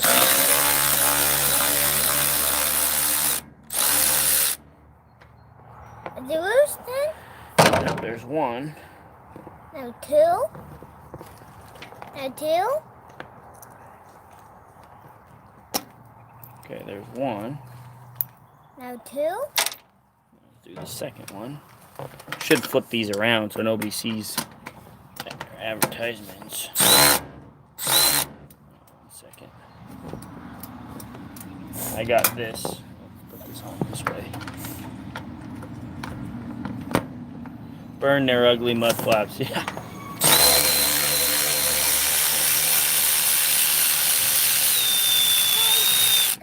So. Yeah, he's got boots on right now. I got boots on, Daddy. Yeah, I know you got boots on. That's what I just said.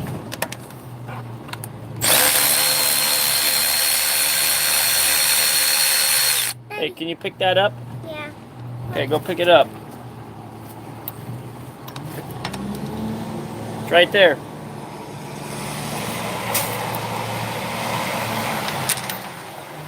One more to go. Yeah. We got one more of these to go.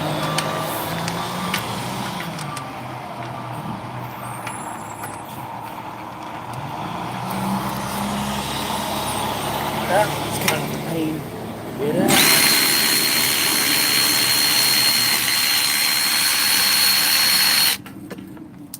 Okay, go pick the washer up. Fell right down there. There's one right down there. Okay, now the question is this even wide enough? This is narrower. It's a lot narrower. Rats! That's alright. At least with this off we can bend this other one out of the way. Okay, so we took that off. Now, see if we can, I think what I'm going to try and do is just pull this way. Here, watch out. It's like spring steel though, so let's go get something to pull that with. Okay. A big crescent wrench or something to hook on there. We'd be able to pull it back some, maybe.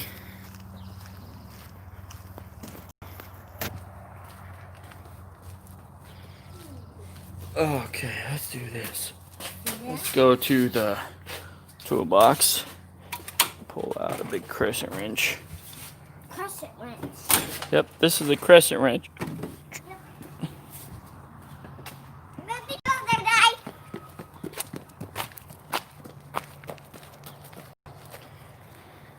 He says he's gonna beat me over here. He won.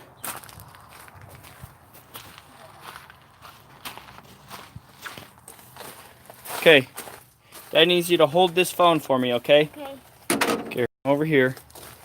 Actually, come right here. Yep, stand right there. Okay, now hold the phone right here. Okay. You got it? Mhm. Okay, don't press any buttons. Dad's gonna try and pull this over.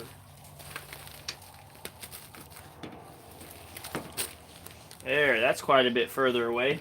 You guys notice how much further it went? Still gonna hit that though. So now what we need to do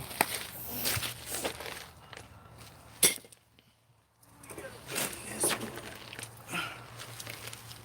you know what else I just noticed? Yep. Here, come here. Let me show these guys this. Okay, so watch. This one is welded. Those ones are moving, right? They're moving on there. So let's test the torque of this Milwaukee fuel, and we'll see if it can tighten that down anymore. So come here. Come here. I'm gonna have you hold this right there. Okay. Got it? Okay, don't be moving and wiggling around right there. Switch this around. Let's see if this will tighten these down anymore. Okay, that one got tightened down considerably. Mhm. Okay. Let's see this one. Okay. Tighten those down quite a bit, actually. Yep.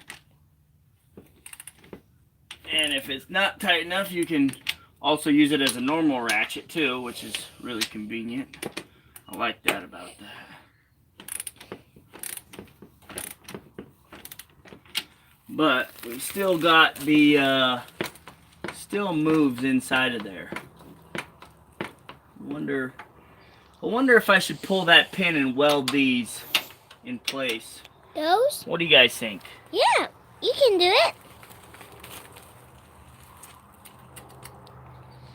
Nah, I don't think I'm gonna do that. I think that's probably good enough. Yep. What do you think? Is that good enough? Yep. That's good enough. Okay. Let's put this back up here. Like this. You shut the gym check and you goes to truck. Message goes and message goes to truck. Go.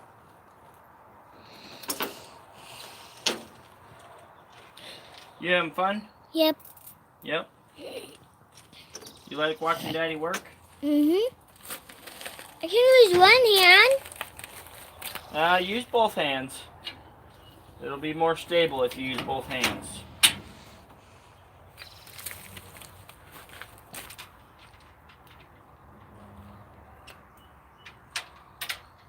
Uh-oh. Huh? Oh, there it is. Thought we were missing one of these. I just put it right there. Yeah, these are really kind of a pain to... Chuck to Mrs. Goose. Chuck to Mrs. Goose. Chuck to Mrs. Goose. Chuck to Mrs. Hey. They don't want to hear you mumbling, you weirdo.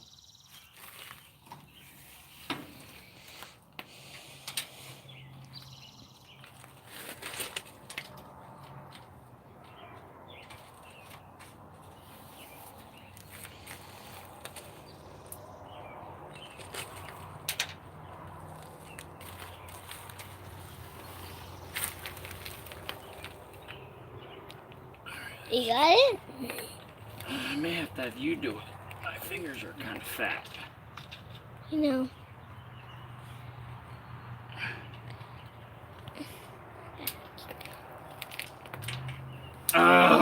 What? You dropped it? Yes, I dropped it.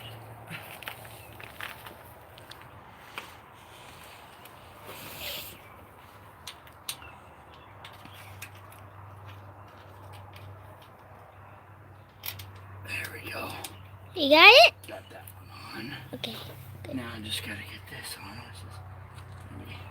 Gotta hold it like this. Yep. Very hard. Hold it like that and maneuver it on there. Dang it. Here's what we'll do. We'll stick it in this.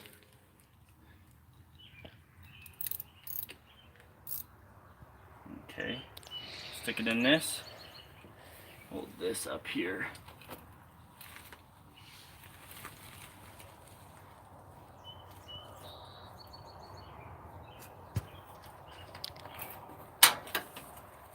Okay, got that one on. Now the last one. Yep. This one's kind of tricky too. It's right up in there. Nope.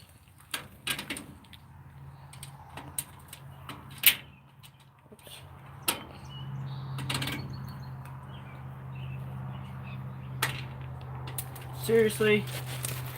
You dropped it? Yes, I dropped it, son. Yep.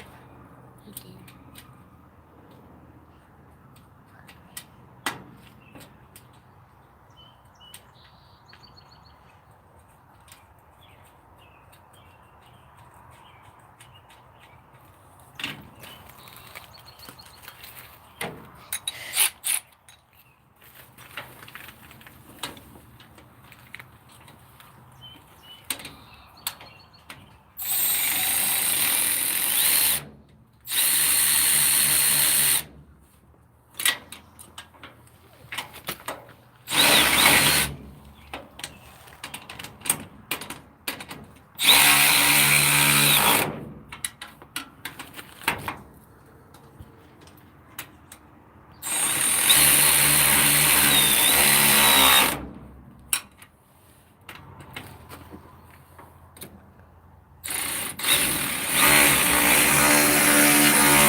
Let's get it in there.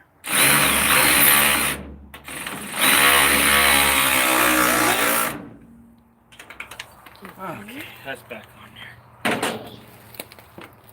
We did bend it quite a bit further this way, but we'll see what happens. What do you think? Was that fun? Yep. Okay, you want to grab that crescent wrench? I'm strong. What up, boys? Is that Milwaukee tool there on the step? That your new tool? Yep. This is it, Chris. We got the extended version. My wife bought it for me for Father's Day, early Father's Day present.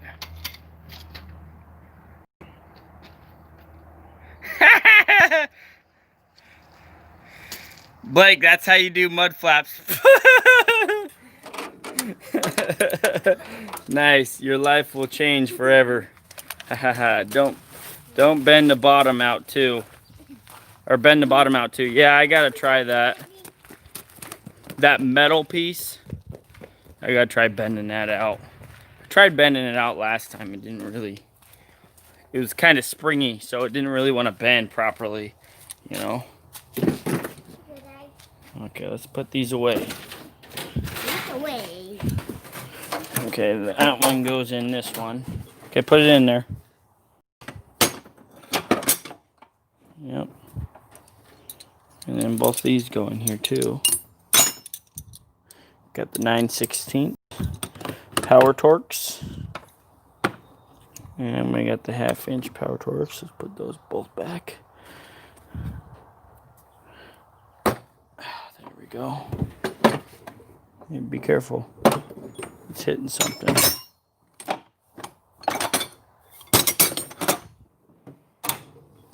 And then we'll put these back, 9/16. Alright. 1/2". I wish they made these out of metal, not plastic. Like, I feel like these are gonna break pretty easy, but I like the idea of it a lot. I really like the idea. I think somebody should come out with a metal one. Do you guys know if they make these metal? That'd be so sweet. What's the new tool? We got the extended 3/8 fuel ratchet, J-Bo. See it throw the water off of there? It's got a light. It's pretty sweet. I like it so far. We tested it out on the mud flap. Took the mud flaps off easy peasy. So that's where we're at with that. What do you guys think of the tool? So far, my impressions after just doing it. What's my everyday carry? This is Glock 42. I just emptied it. Glock 42, 380.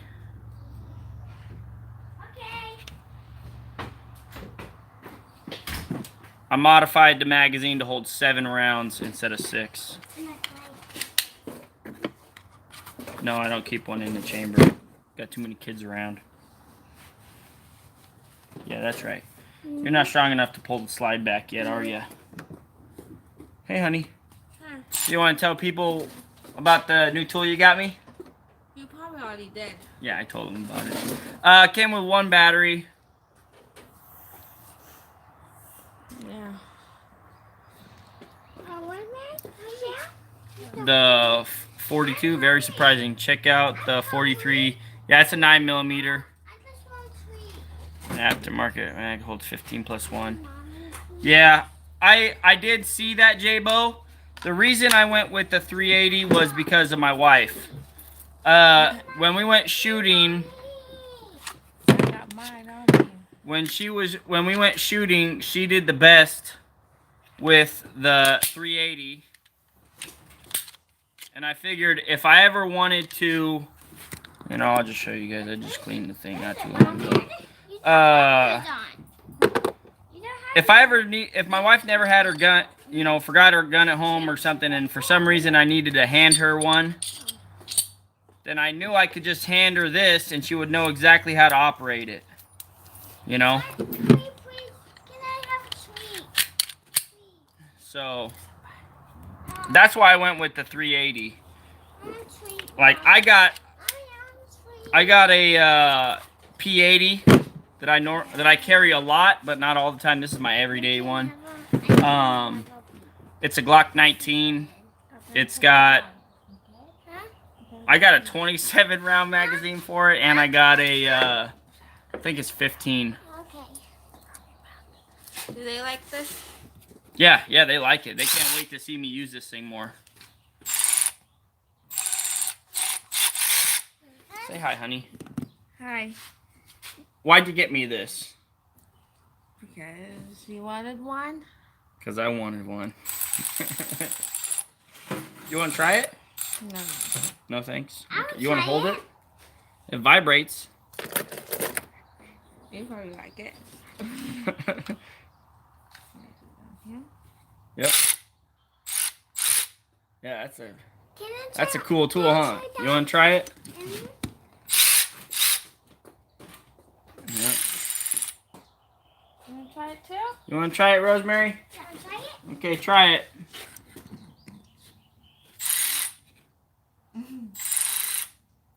Joey said, "Hello, Mackenzie. Great Father's Day gift. You got for him top-notch equipment. He made sure he used it tonight." Whoa. Yeah, pretty sweet. After you're taking the mud flap off, it's still got full battery. So, definitely going to get used. Definitely something you got to keep an eye on. That way it doesn't just disappear. When you put in gods, then does it... Good. You should do a safe tour. Good content. Would love to see your AR builds. Mommy, Okay. see, that's working. I'll have to do that. I know the problem is YouTube gets all butthurt when I do stuff like that, you know, about guns. They don't like guns. They're really against gun stuff. So, that's why I haven't done a lot of gun videos, but I am really into guns. A lot of you guys know I'm into guns big time. I like guns. Love shooting.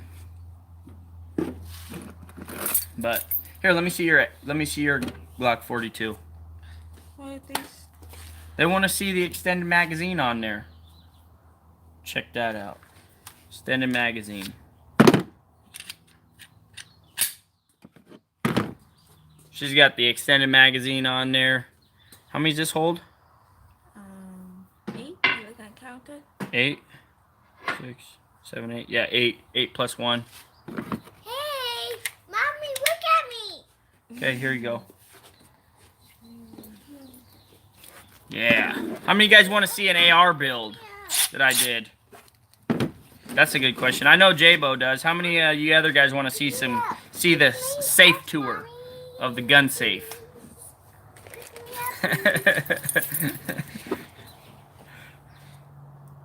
J-Bo, have you done an 80% lower yet? Dude, you gotta do an 80. You gotta CP as a shooter. Like CP Tool Addict. I don't think he's ever been on my channel. I don't think I've ever seen a comment from him. I mean, he may watch, but I don't think I've ever seen him. I haven't watched very many of his videos. I'm not really big into watching other people's channels. I don't really have a lot of time. Okay, J-Bo, here's my advice. After doing the drill press one, I would go with the router one. Go with the router jig. Go with the router jig. Not the drill press jig, the router jig.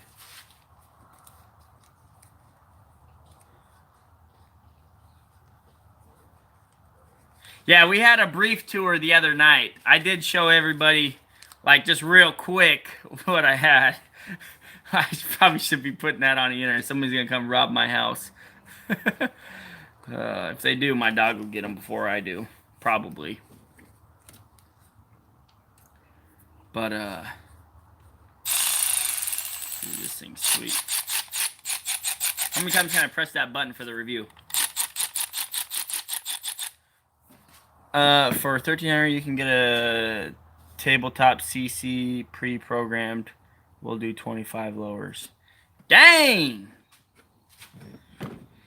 Yeah, I mean, I did one lower with my drill press jig, and I would be comfortable doing one more with it, and that's probably about it because, you know, I'm not really thrilled about the way the drill press jig worked.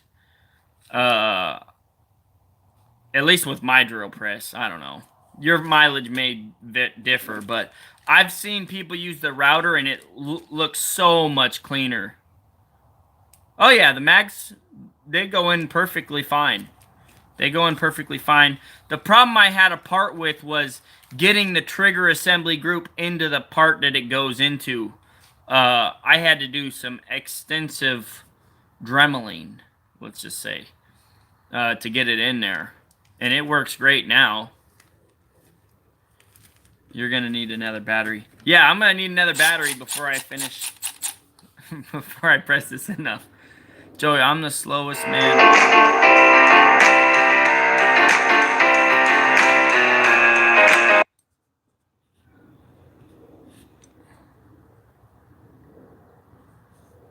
Sorry about that. Jacob was calling me. Jacob's one of the fans. I texted him I was live. I got a few over here. Arrow build. Uselli build and a subgun in 9mm. I'm obsessed. Yeah. CP is a gunsmith.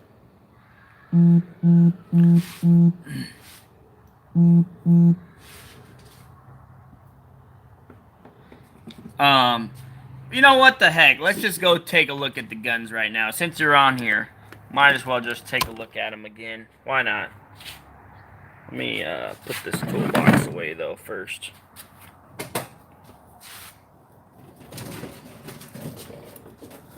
Yeah, it's alright, Jacob. Totally okay. It happens like 20 million times. You're not the first guy to call me while I'm doing a live.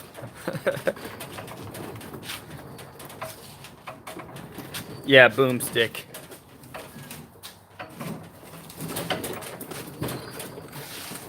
We'll just call it my safe space tour. That is totally appropriate to YouTube. You can totally have safe space tours.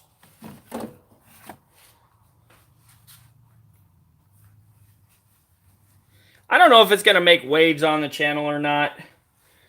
But I mean, there are tons of gun channels on YouTube, but they just get demonetized and all that stuff. And, you know, I kind of like making money on YouTube. It makes it worth it, you know.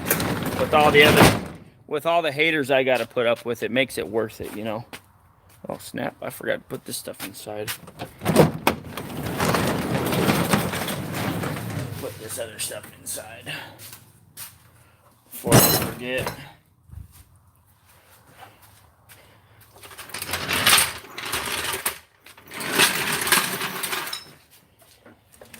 Okay.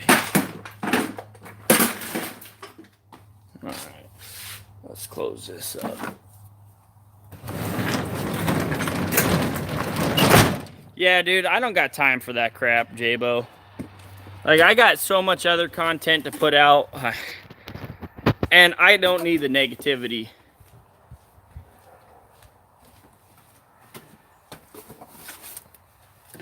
Don't let other people know what you have. I mean, everybody already knows what I got. That's, like, since day one. Like, I have videos on YouTube of my guns and stuff already. My lungs backed off today. Trashed 2 wheelers and a hub. Cost me $1K to replace everything. Your lungs backed off?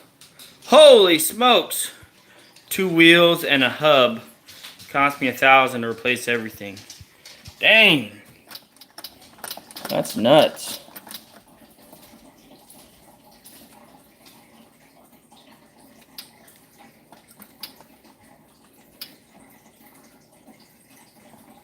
Just doing my combo here real quick. Okay.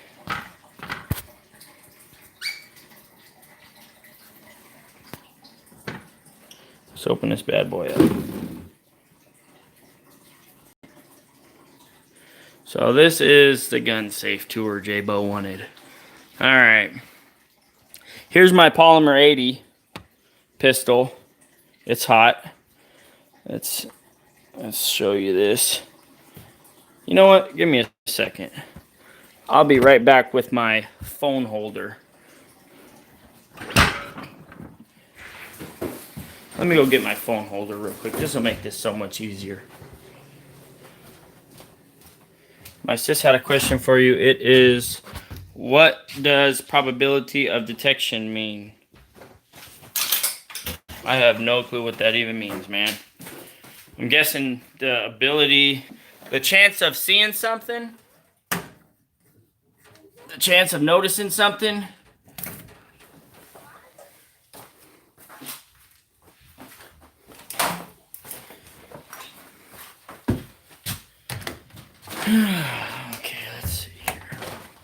Alright. Forewarning to anybody who tries to break in my house and steal my guns. My dog will kill you. Alright, let's do this. Alright.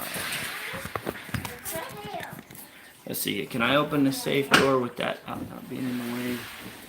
Okay, let's move you guys to this side. Alright, let's move you right here. Alright. Now I can show you guys. What? Check? What? Sweet.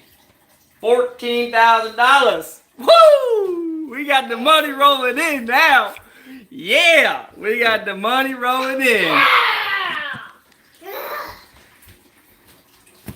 Alright. This is my Polymer 80 Glock 19. Safety check. Okay.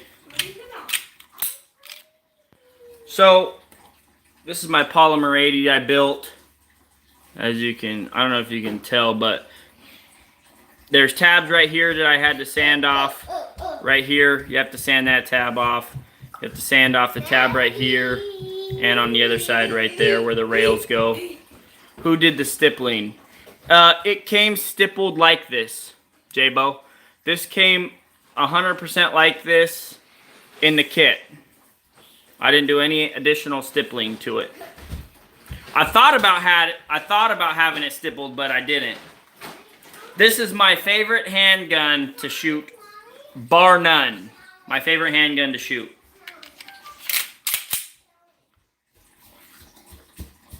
Freaking, this thing is sweet. Where's the Jake brake on it? Yeah, no Jake brake on this bad boy. And then this has got a 17+1. I don't know if you can see the 17. It's not going to focus. 17+1 with this in it. Right? It came with this 10-rounder California mag, which sucks. You know. Let's turn this light off back here. This light is ruining my camera view. And let's see, let's grab this mag so you can see this bad boy. This is a sweet one right here. Now we got 27+1. 27+1. Alright, let's put that away. Let's talk about this next gun we got here for show.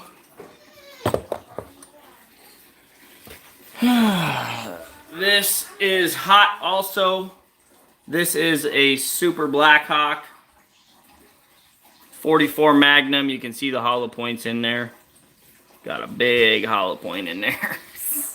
44 Magnum, Super Blackhawk. Got a nice leather case for that one. And then right here, this was my first gun ever bought. This is my XDS 9mm. Love this gun. It's got the fiber optic red sight on there. I polished the barrel a little bit. Oh, thank you. I got the extended magazine for this one. Gives you a nice good hold on there.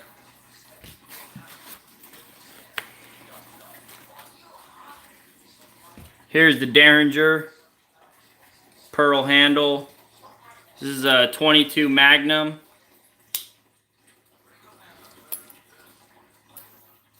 .22 Magnum Derringer. This gun was given to me and my grandpa by a German lady. We used to mow her yard. We used to mow her yard every month for free. She was an old lady, and that was just something we did to help out. See you later, A-Dog. All right, let's get to one of the guns that Jabo wants to see. All right. Let's take this 40 round mag out. This is my, let's see, can you see it there? There we go. We got the red dot on there, the Vortec red dot.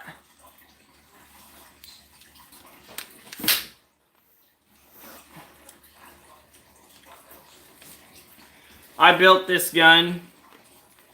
This was my first AR-15 I ever built. No, let's do this, duh. You gotta have that released first. I built this gun myself. Declined. I built this. This has a stainless steel barrel, free floating.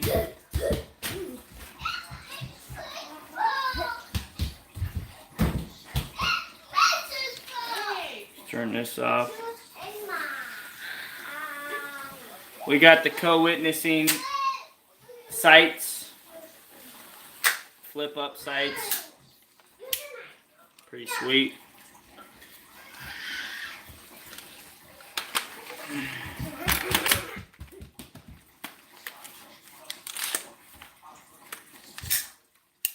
I always keep it ready to rock and roll. Not one in the chamber, but ready to rock and roll. Ready to rock and roll, Daddy.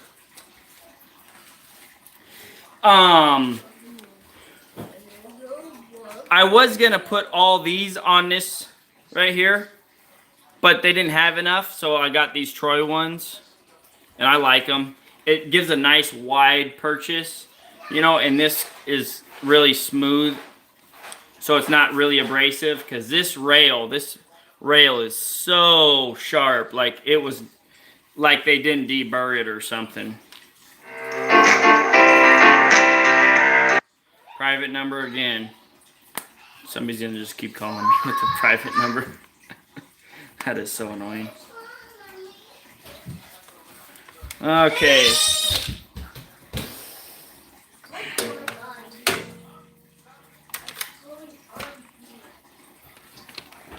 The next gun you're gonna like, Jabo. You're gonna like this next gun.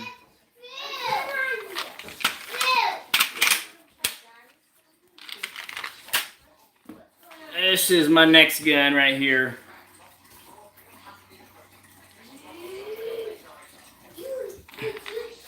This is my AR pistol. It's got the forearm brace right there.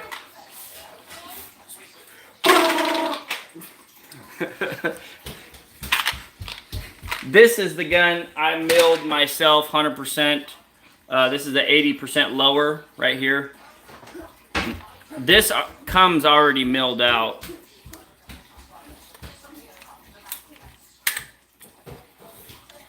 So you can see it's not the best mill job. You can see where I use an end mill to mill it and how it's not 100% perfect. I mean, it's not the prettiest mill job in the world.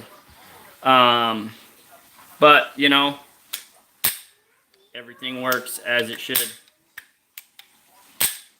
So, you know, this is my 100%, 80% lower. Polished aluminum, did that myself. Love this. Oh, this thing's so sweet. I need to get some sights for it. I want to get another red dot for it. I haven't taken the time to get one though. So.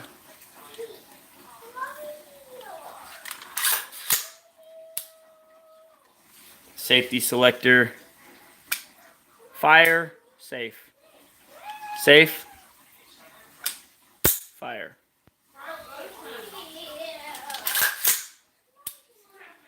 Yep. This one's the ghost. This one's the ghost. And I got my 100 round drum mag for that. 100 rounds. Pretty sweet. Just clips in there like that.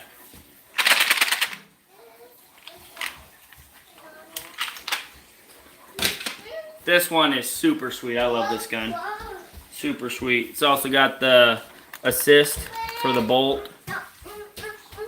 Can't say enough cool things about this. Those rails will cut you the F up. Not these rails. It's really, really smooth. Really smooth. These rails aren't going to cut you at all. The other ones on the other gun will. That's why I put the rails on this gun. This would would shred your hand quick.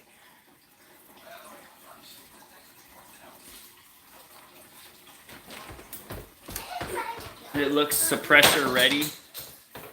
Yeah, I mean, I don't know if it is or not. I'm going to show you my gun. I'm not like super knowledgeable about guns, but I am an enthusiast. I love learning stuff about them. Yeah, so this is considered a ghost, you know, because it was milled by myself.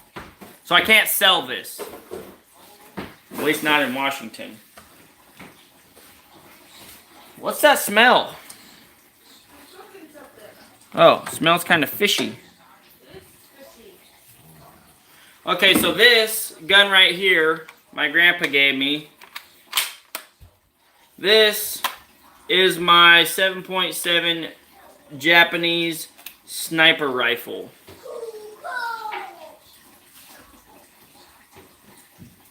It's got a spot for a bayonet right there.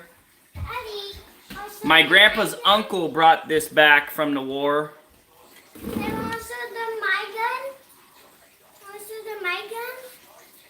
Yeah, let's show them your gun.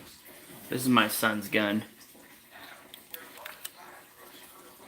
It's a air gun. Shoots little pellets out. It's so cool. And it's a cowboy gun. It's a cowboy gun. Yep. Cowboy gun. So this is a type, I believe it's a type 99 or type 30. I can't remember. I have to look it up again. I got it written down. Actually, I got it written down. Where is it? I wrote it down exactly what it was. I got all my stuff serialized and everything too. That way if somebody ever did steal anything, you know, I could write down the... it's type 39. What this one is. This is an old war gun. Sniper rifle. Japanese sniper rifle. It's got the Japanese insignia scraped off of it. Right there. Pretty cool. Super cool gun.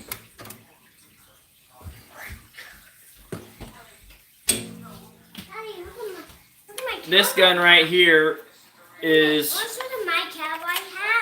308. No, not right now. I'm showing them the guns. This one is my grandpa's hunting gun. He gave it to me.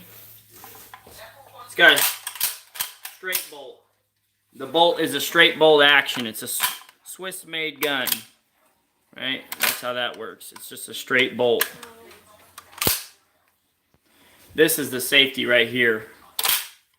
You just pull it out and twist it. There. Safety's on. Yeah, it still shoots. Still shoots. This is my grandpa's Swiss-made hunting rifle.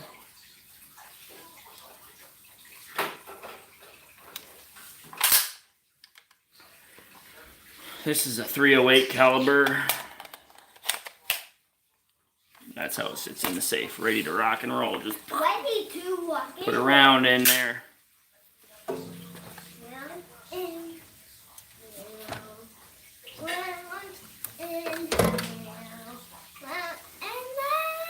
This is my Remington 740. The scope on there.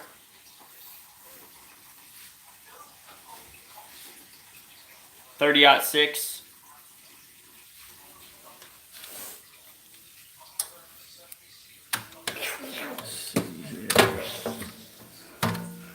What else do we got here? We got this. This is my Ruger SR1022. This is a break barrel gun for like camping, hiking, that type of thing. 22 long rifle. Love this thing. This thing is a tack driver. Oh, shooting camping, Daddy. Shooting camping. Yeah, you like camping and shooting? Shooting camping. Then we got here, we got the AK-47 chambered in 22 long rifle. This was the first long gun I ever purchased. Purchased this off of some random dude who was selling it on a gun website. Can't remember what it's called now. Bought that a while ago. 410 shotgun.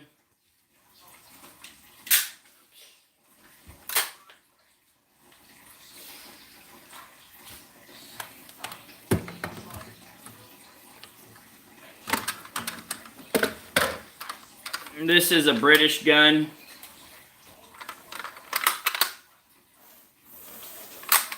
My grandpa called it a wall hanger because you hang it on the wall.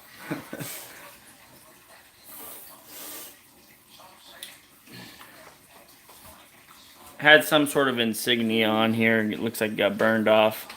Can you see that? See? It's missing this part.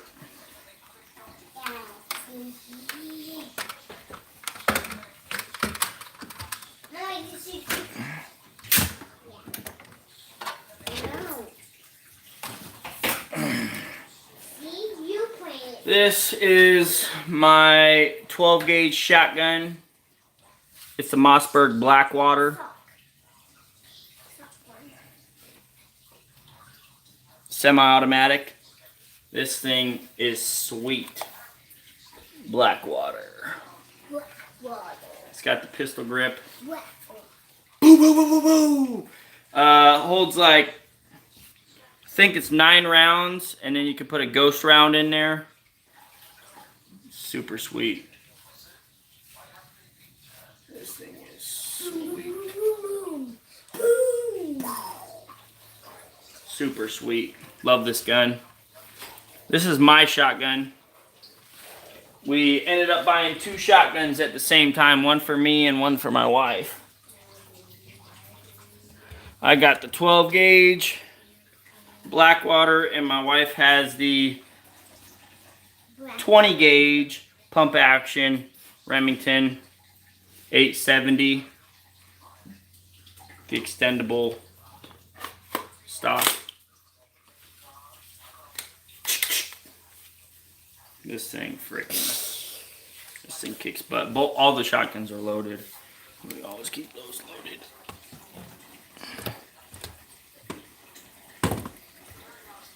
Alright, let me put these guns back in here. This video should be named Tool Review, Truck Rent, and Gun Vault Tour. Dang, dude, never knew you were such a gun enthusiast. Hey, what are you doing? Here. Yeah, we'll show that one next. Go stand over there. Daddy doesn't need you getting in the way.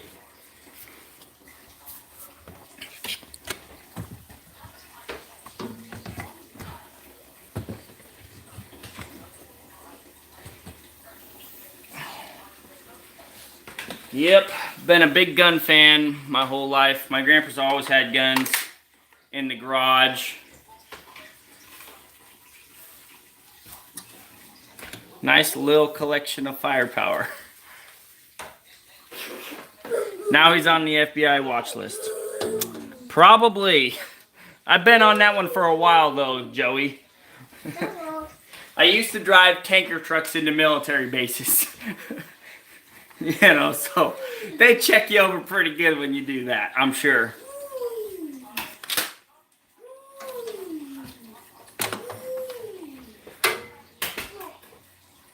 Let's see if I can get this organized back to the way I had it. Get that back. Get my hat back. Ah, my hat. Are you one? Give me a second here, guys. Bear with me.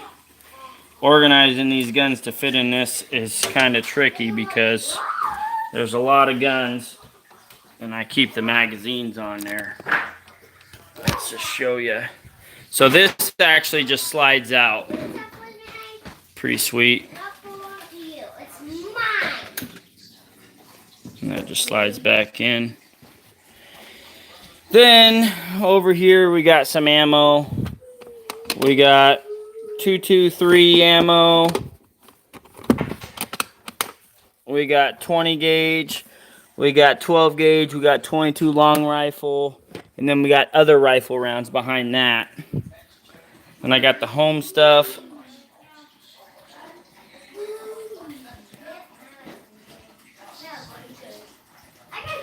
And I got the holsters down there. We got a dehumidifier. Some important documents. You know, some other magazines. Got my wife's camera stuff in there. Basically like my wife's shelf. She's got her jewelry and her camera. And this one's kind of mine right over here. I got the squirrel. Shot that with my pellet gun. And a possum. Shot that with my pellet gun. I skinned them both and dried these out with salt myself. This should not be up there. Normally this is down there. Out of the way. And then right here I got my earmuffs. Turn those on. Got a whole bunch of handgun ammo.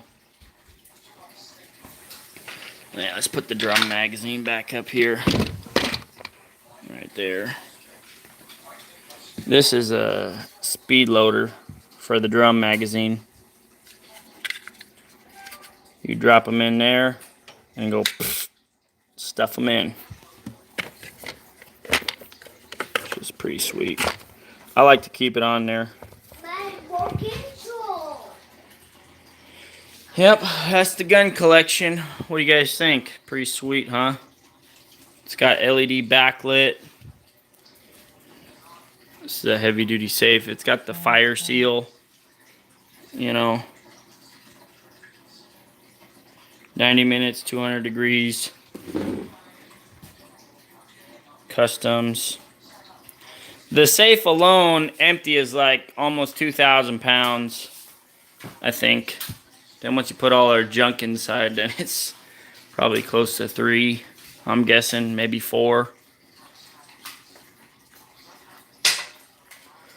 America! You got that right. We got a shotgun round sitting up here.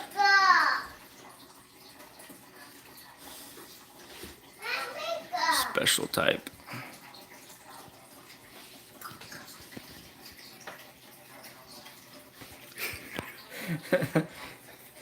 Yeah, I got a few. I got a few guns. Not enough. Where did you buy the safe before you started? Did you buy the safe before you started the trucking business? Yes. Yes, I did.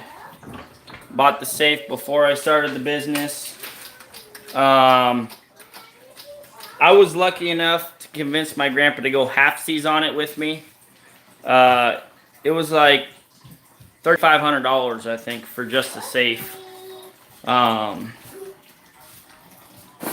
And, you know, my grandpa made me research all the safes and stuff to pick the best one. And then he's like, you know, it's worth the investment to keep the kids safe.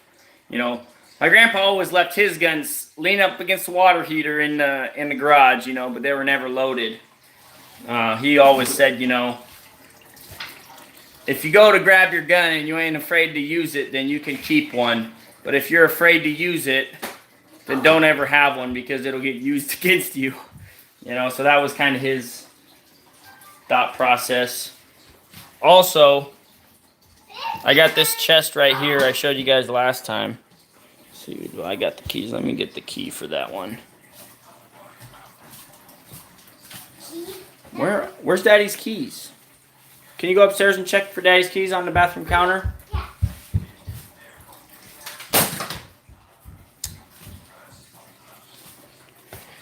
Oh, we dropped that. Let's stick that back on there. I'm going to show you guys what's in this chest. Last time I didn't show what was in the chest.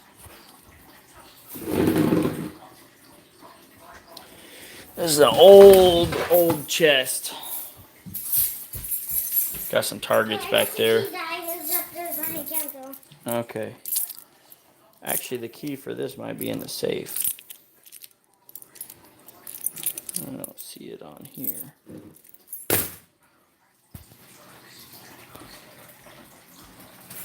What other questions you guys got?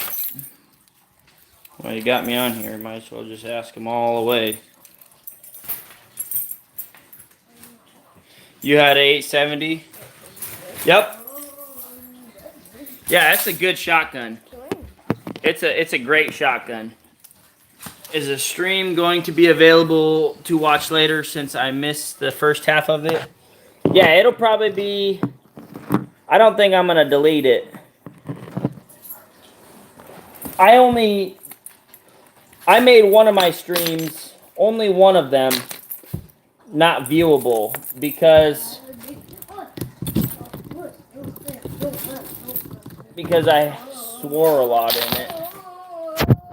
I don't like you guys seeing me swear. Let's open this bad boy up. Check that out.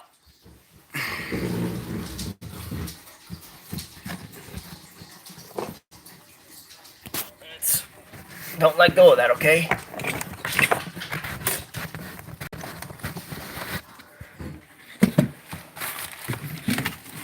Do I got firepower? Oh, you tell me.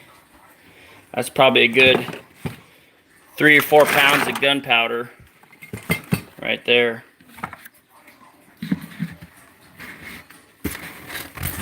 Gunpowder. No, I'm not. But I got some good stuff in here. We got the smokeless.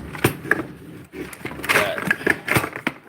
got this one, smokeless rifle powder. We got some other stuff in here. How to reload. You know, for reloading my 410 right there.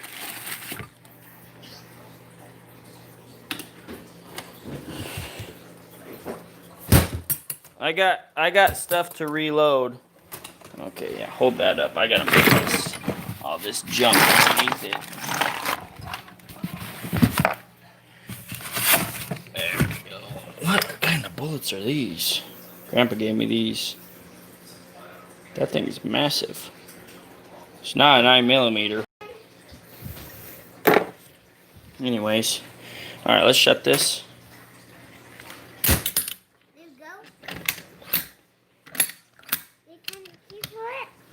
Yep, Daddy found the key for it.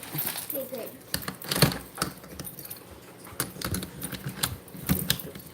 Oh no, wait a minute. Put that back. Put that back.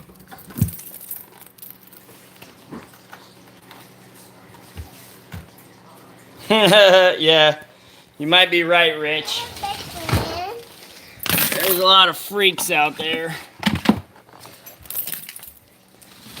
You can tell I'm definitely part of that silent majority. Hey, put that back, please.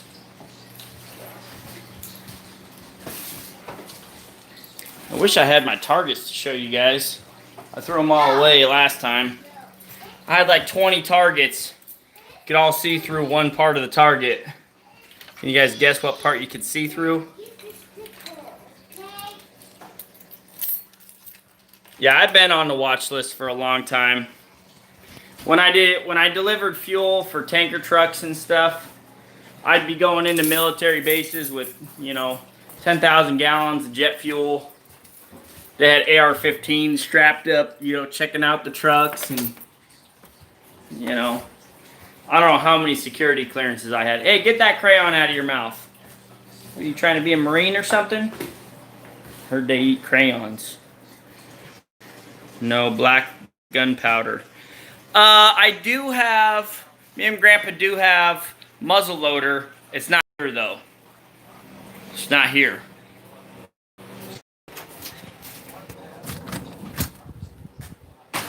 Then we got my shotgun loader right there, 12 gauge. Got some brass in there and stuff. Cleaner. I got some stuff. Automatic transmission fluid. Watch this. Oh, did you cash that check yet? Yes. Okay. Check that out, guys. That's freaking sweet.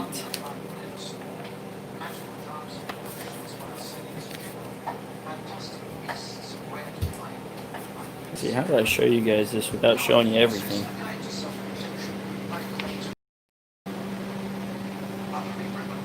$14,000, baby! That's a good money right there. You hear that? All for me. Yeah, Sydney disappeared when I started bringing out the big guns.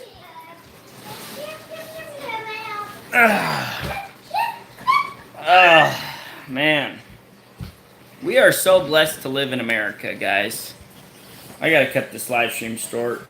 I got 6 more percent on my battery, so anyways, guys, we sent out the t-shirts. Cost me, guess how much it cost me to send out those t-shirts? Let's hear it. Estimates right now in the chat. How much did I spend on shipping and handling? Let me break out the receipt so you guys don't think I'm lying. I don't want to be labeled a liar again. Where's that receipt, honey? It's like 20 pages long. There it is. Right there. Alright, how much did I pay? It's too long. 350 plus 48, 150, 200, 299. Okay, how much did I pay? Everybody, quick. Tell me how much did I pay in the chat. How much total did I pay, honey? Huh? With the other 2 receipts. How much were the other 2 receipts? 12 and what? 13. So add that up. Aaron says 400. El Cuarenta says 299. Bob says 200. Jerry says 150. Lightning says 48. That's Nicole says 20.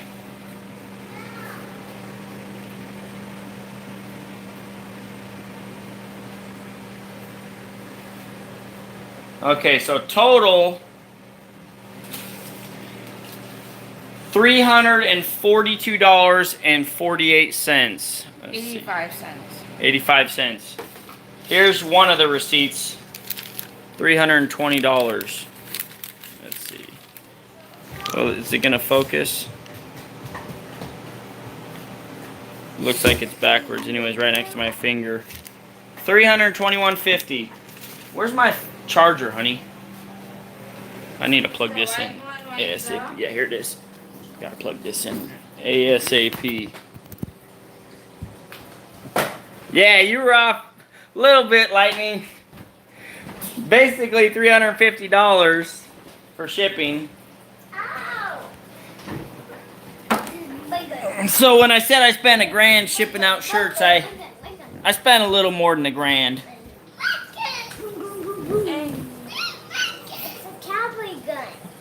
That's not yours, Rosemary.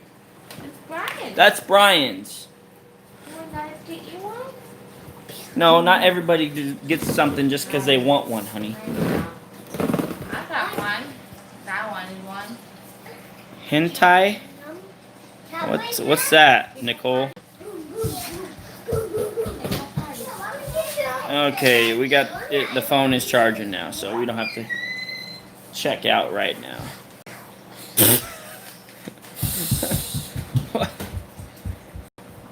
Why are you posting that? Oh, you want to know what my wife was cooking? What are you cooking, honey? Pastaroni. With some.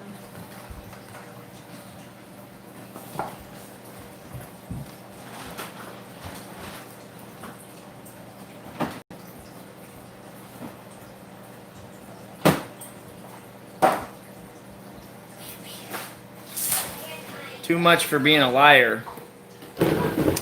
Yeah, I kind of did lie. I said it was $1,000 when really it was $1,300 that I spent on the fans. That's my other gun. That's your other gun? It's a golf club. That's from a golf. That's from a golf club. This is his gun. He's all like, there's something in here. Paying the T-shirts with the shipping. Yeah, it's like $1,300 plus the gas. Almost $1,500. We got that. Nah, he's not saying anything stupid, but he being dumb, but you can time him out if you want. I know you guys like doing that stuff.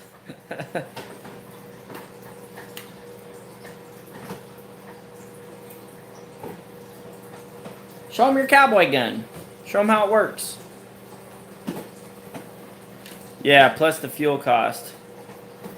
And plus the packaging on top of it. This works. Yeah. Yeah. Oh yeah, plus the packaging we had to pay for. I didn't even add that cost in there. Just so you guys know, if you ever send me something, it's cheaper to do flat rate envelopes than buying the envelopes at Walmart and then shipping them. What's up, work life? Fuel right now for diesel is $2.45 a I gallon. got a new gun. And it's going up. And it's going up. I just want for gas.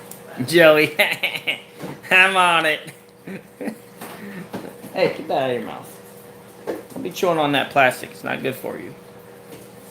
Did my shirt make it in the mail? Yes, it made it in the mail, work life.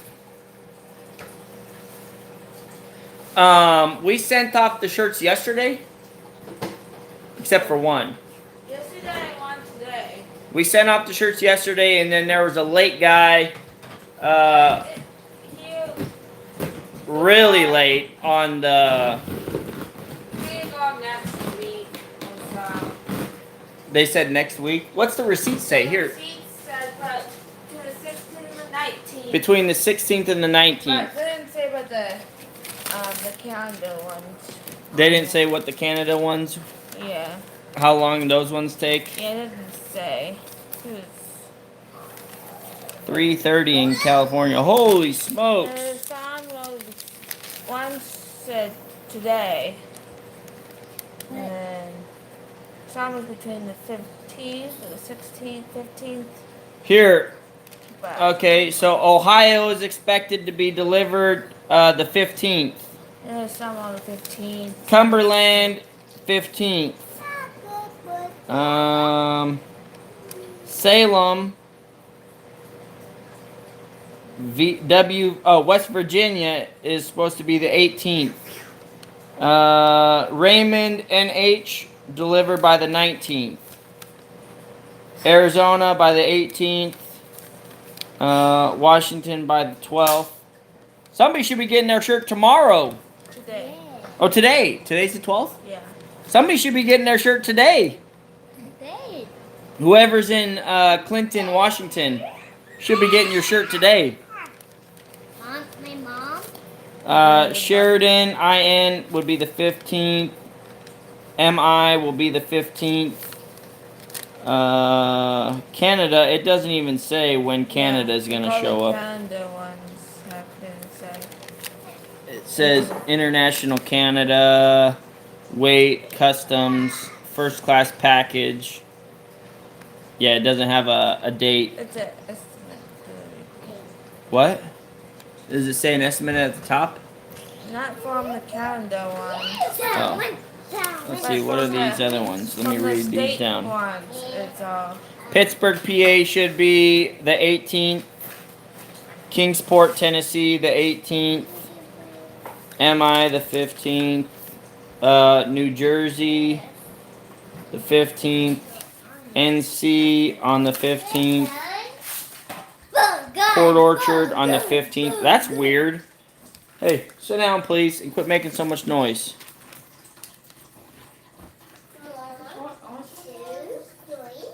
Yeah, Port Orchard says the 15th. But the other was that Washington? Yeah, that other one is Washington. I thought that one was an Oregon one. No, it's the Washington. Which one said the 12th? I'm looking at these right now.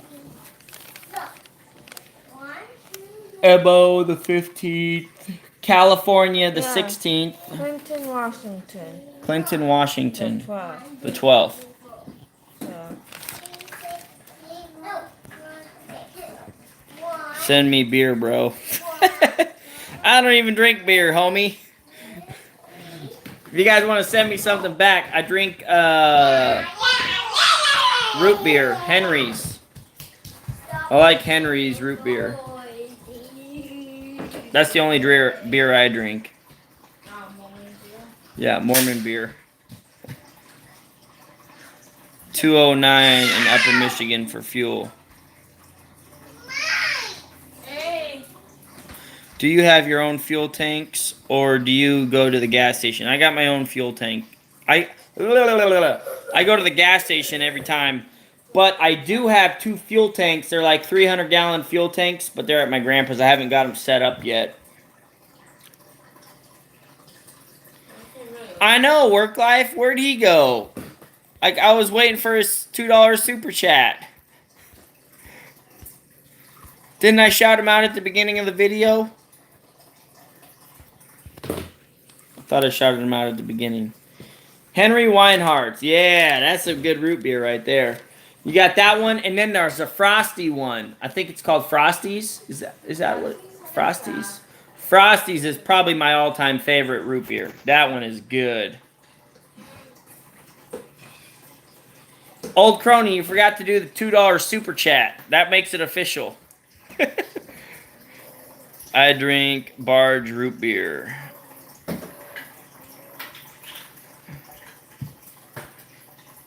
Stewart's root beer. There's a lot of good root beers out there. I love root beer. We used to have in Puyallup, there was a root beer store, and they had a whole bunch of different flavors. It was super cool. Yeah, don't worry about it, old crony. I'm right there with you. Not now so much. Now that I got that $14,000 check. That was sweet. See, you guys think there's no money. The people that say there's no money in dump trucking, like, they're so full of it. Yeah. I mean, they probably spending it all. That's why they got no money.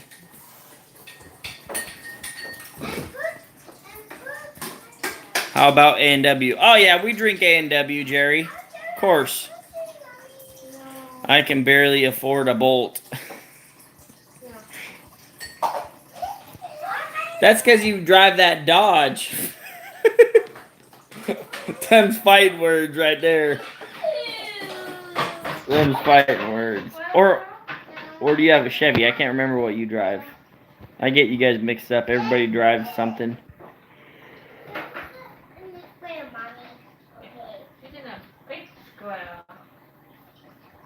Your starting a dump truck business video was good.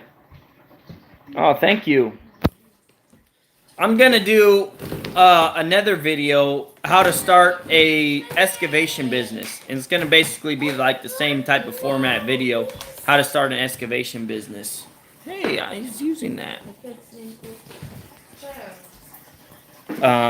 What was your favorite part about the video?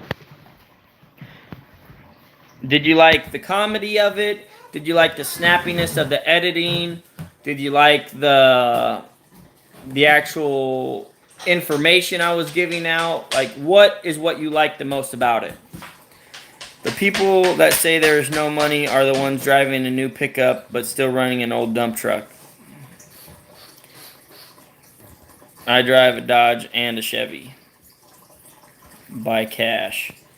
Yeah, that's some good knowledge right there. If you pay cash, you will have, you'll make money. Super Duty for the win. Is that what you drive, Aaron? Super Duty? I know you got the Freightliner.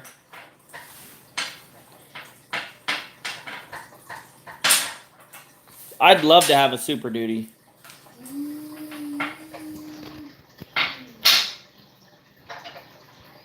Save money to buy your equipment cash and how disciplined you are with your truck, always working on it.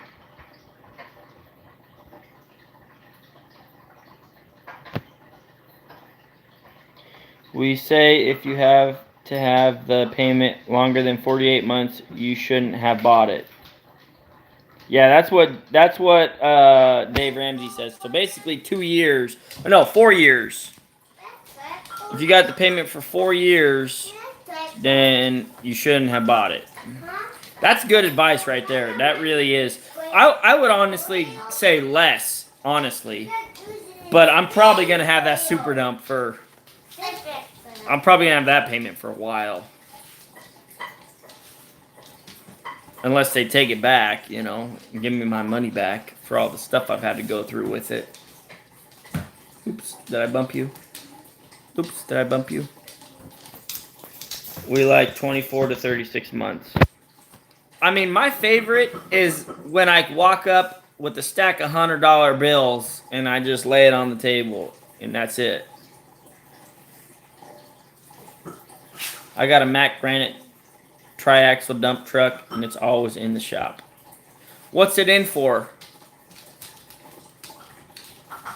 You're tight. Oops, did I bump you? Oops, did I bump you? YouTube's trying to kick me off. Alright guys. This is my dinner.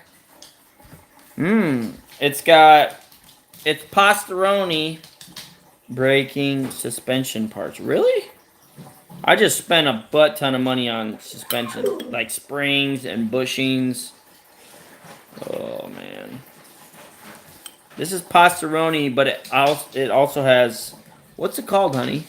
Scallops. We added some scallops to it. I checked the mailbox for my shirt. Did you get it yet, Work Life? Probably not. I would guess on the 15th or later. 15th or the 16th seemed like the average. Some at 18, some 19.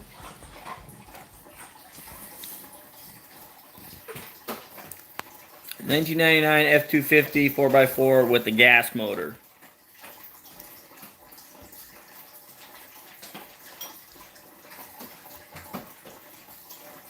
The pile of quarters in my truck are the Dodge transmission fund. Oh, you're gonna need a bigger fund than that, because those things break quick. Yeah, it said the 12th, but It's the estimate. that's the estimated time. Or I'll show it to you. It doesn't say your exact address though. If you're the one in Clinton, Washington. It's that all of them are estimates. So. Where is it on here? It's towards the bottom. Here, I'll hold this so I can read it. There it is. Alright, her hold this up so I can flip this around. There it is. Clinton, Washington. 612. There's your tracking number. Check. Write that down. 9505 5159 0902 0163 395809. Clinton, Washington. That's what it says. One day.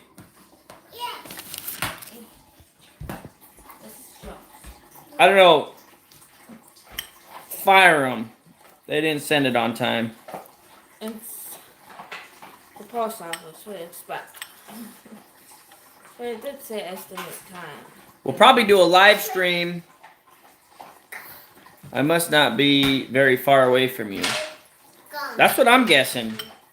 But Port Orchard isn't that far away. But here's the weird thing. Port Orchard is literally like 40 minutes away. Yeah, like an An hour. And it says the 15th for Port Orchard.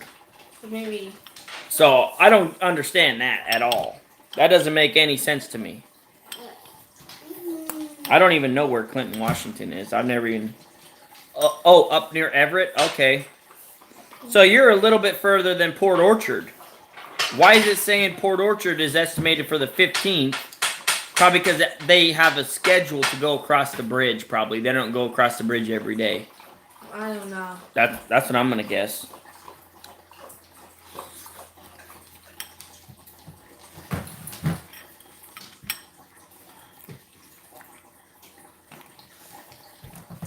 What's up, 1 ton? You missed everything, man. We've been on here for almost 2 hours. We talked about the Milwaukee fuel that my wife bought me for Father's Day. We talked about me ranting about the dump truck. We showed off all the guns and the builds. And then we're talking about shirts right now. What is the Milwaukee? Can you run out to the toolbox and grab it, honey? It's just sitting on the orange toolbox. It's a sweet Milwaukee tool. Mm-hmm.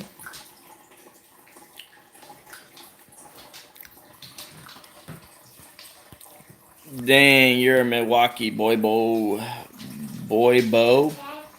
I'm a Milwaukee man through and through. You're a Milwaukee boy now. Yeah, I got the Milwaukee because DeWalt didn't make the ratchet yet.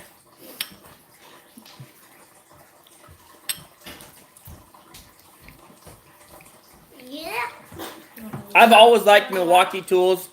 Here. But they irritated me with the Sawzall that I bought from them.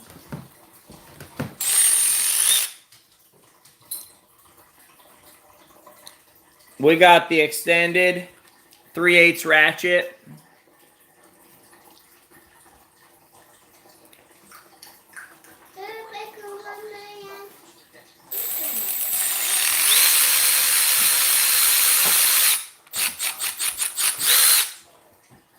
Yeah, that thing, it's a big boy. It's like as big as my forearm. It's the extended version. I looked up the reviews and people said they like the extended version more because it gives you more leverage for breaking the bolts loose and stuff. Do you use a broker to find work? I've been finding work on Instagram. No, I don't use brokers. I just go out and do all the groundwork myself normally.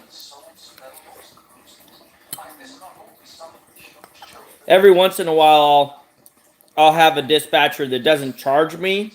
I'll do work for them sometimes, but I haven't even done work for one of those in probably over a year and a half.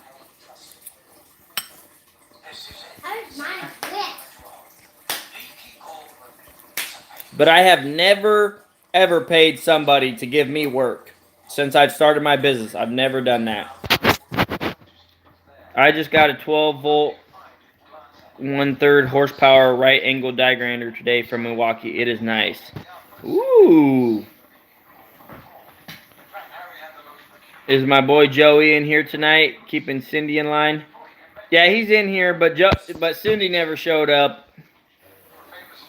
Red 1 ton, 97 pickup. The couches for the Dodge transmission. Yeah. Yeah, you're going to have to check more in the couches. Here in Jersey, there are a lot of road work. Yeah, we just started. Paving is getting started. It's getting rolling here in Washington. We've already done paving twice with the super dump. It's been great. Except for the arm.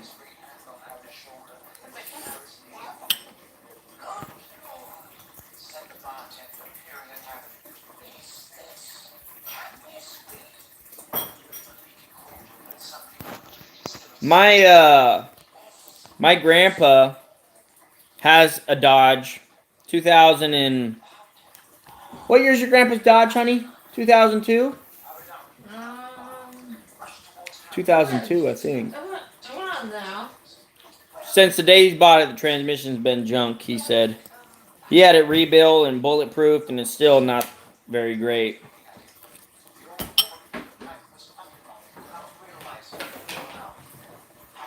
Mmm. Those scallops are good.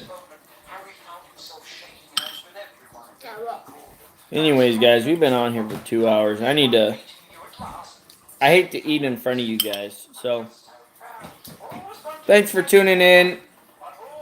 We're going to get some real good use out of this thing.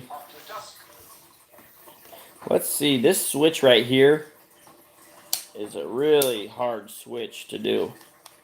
Locks the trigger so the light doesn't come on, doesn't get pressed. I like that feature.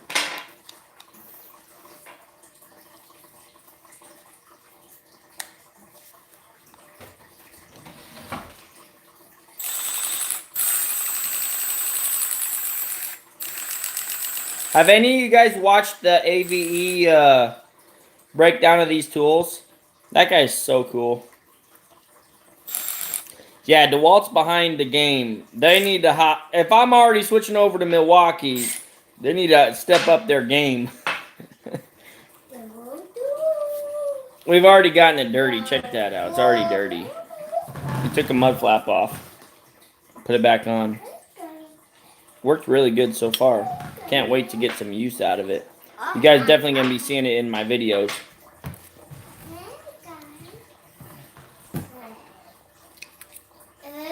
Alright, guys.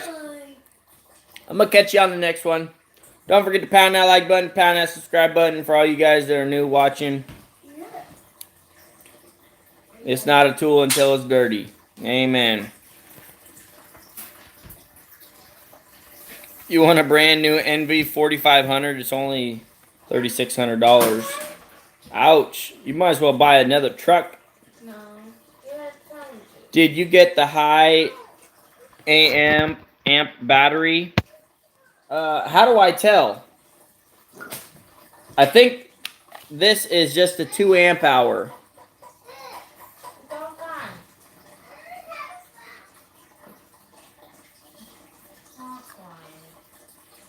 Quit your whining. This is the 2 amp hour battery.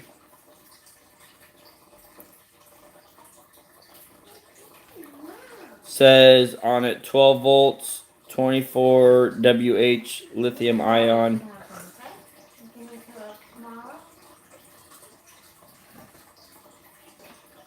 Milwaukee tool, Brookfield WI, cells made in Korea or Malaysia with additional processing in China.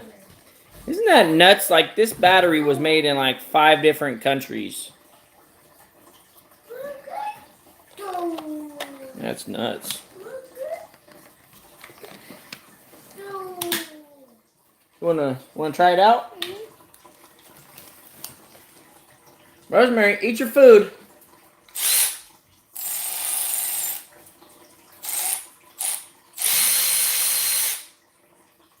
That's got some power, don't it?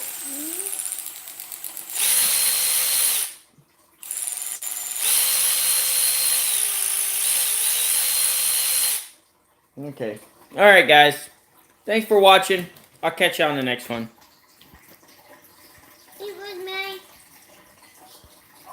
Catch you later, guys. You guys have a good one. Hope you get your shirts soon. We'll probably be doing a live stream pretty soon. I'm sure I'll do another live stream soon. We'll see how many of you guys got your shirts. So I'll catch you guys on the next one.